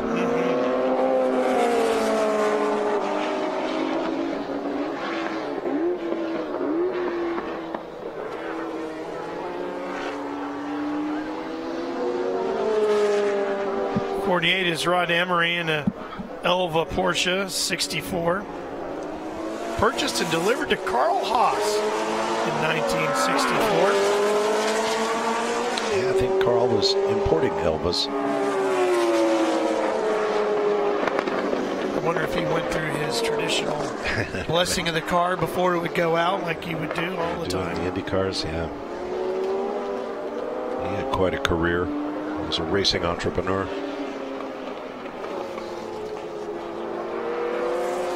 A little lurch under acceleration by Healy. Takes a look up the inside. Can't do it in turn 4.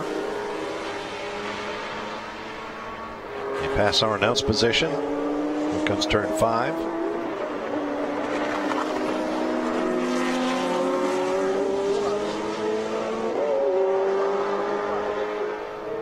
Healy is really sniffing around, isn't he? He's looking for a spot, trying to fill Bruce's mirrors up a little bit. But Bruce is not the kind of guy that's going to get intimidated. He's done quite a bit of racing in his day, both professionally and in the vintage scene now. The old parental driving rule, if you can't see the mirrors, they can't see you, is what I was thinking about when I saw that big beefy rear end of the 917 going up the hill, and you couldn't see a mirror, Mr. Healy, so tread with care. Been a bit of a lonely race for Mr. Jeanette.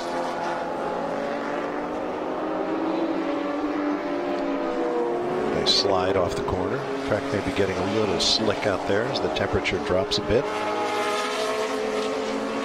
I think this car was another Canepa restoration. It took part in the, I believe it took part in the Concours d'Elegance last night.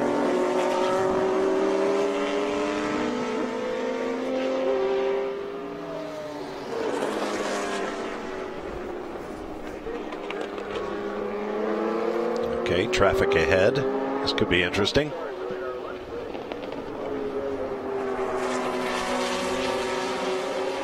Nope. Traffic moves aside. Driver reaches up, say, pass me over there. I'll leave you the left. And then grabs the wheel again before the corner. An advantage to having an open cockpit car. Oh, trouble here for the 11A. That's he's parked just between turns 2 and 3. 9082 Spyder 1969 edition come to a rest. At Keep Hollywood cigarettes. Tobacco brand from Europe. I would tell you that many folks will be leaving here this afternoon after having seen this race fully satisfied that they came here and saw everything they wanted to see at Porsche Rennsport, because I got to believe a lot of folks came here just to see a Gulf liveried 917 run. Doesn't get much better. No, when you know, for a lot of racing fans, that is the ultimate thing, right? They've seen pictures of it, they've watched the movie, and they've never seen the car or heard the car till today. Well, it looks like Healy he gets him coming off the corner, which is what that 9083 was designed to do. But then you get up on the chip in that big 917, and he just accelerates away before Healy can make the pass.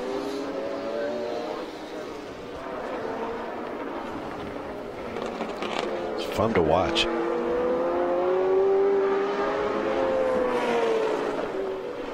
Can't be too many more laps left.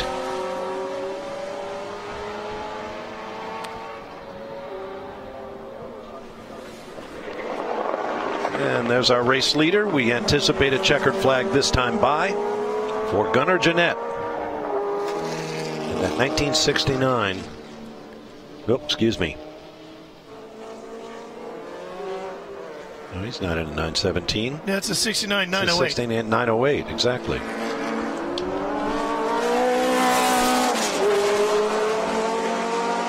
Here he comes. Oh, they're going to go one more. They're having too much fun.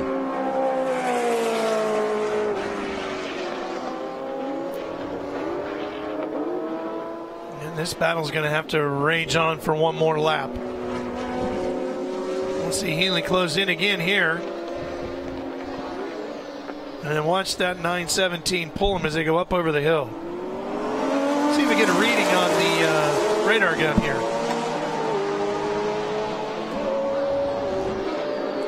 About 130 miles an hour or so. Boy, look at Bruce just stretch it out.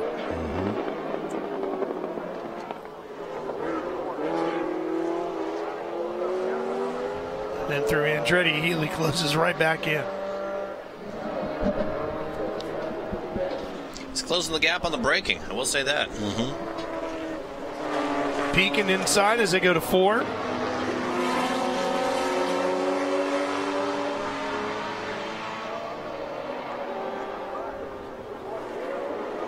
There's your leader, Gunnar Jeanette, coming down the hill through Rainy Curve.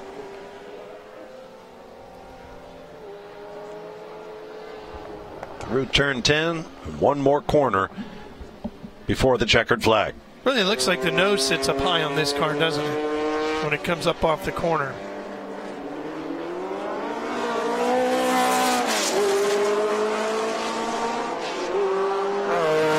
And there's the flag. Congratulations to Gunnar Jeanette. I was about to say he's one of many drivers who are doing multiple duty this weekend in different cars. And that in itself must be a pretty intriguing prospect when you're, based on the performance of each individual car you're running, get out of one, get into the next, and expect to be effective in it. He'll make a lunge at the line, but I don't think he's going to get there. Big horsepower of the 917 will take Bruce Canepa through into second place.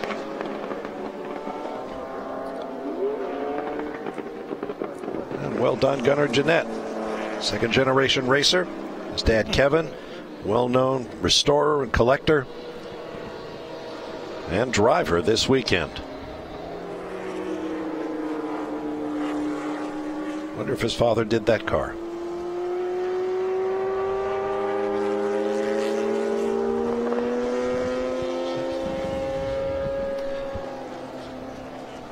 Kind of see the kinship between that car and the 917 model, especially at the front and those fat tires at the rear. The diff location where the exhausts go, all that sort of thing. Take a look at the results from our last race of the day as we wind down Saturday afternoon at Porsche Rennsport Reunion VI. Driver names on the left, but look at the cars on the right. 908s, 917s, and 10s all the way through the field here.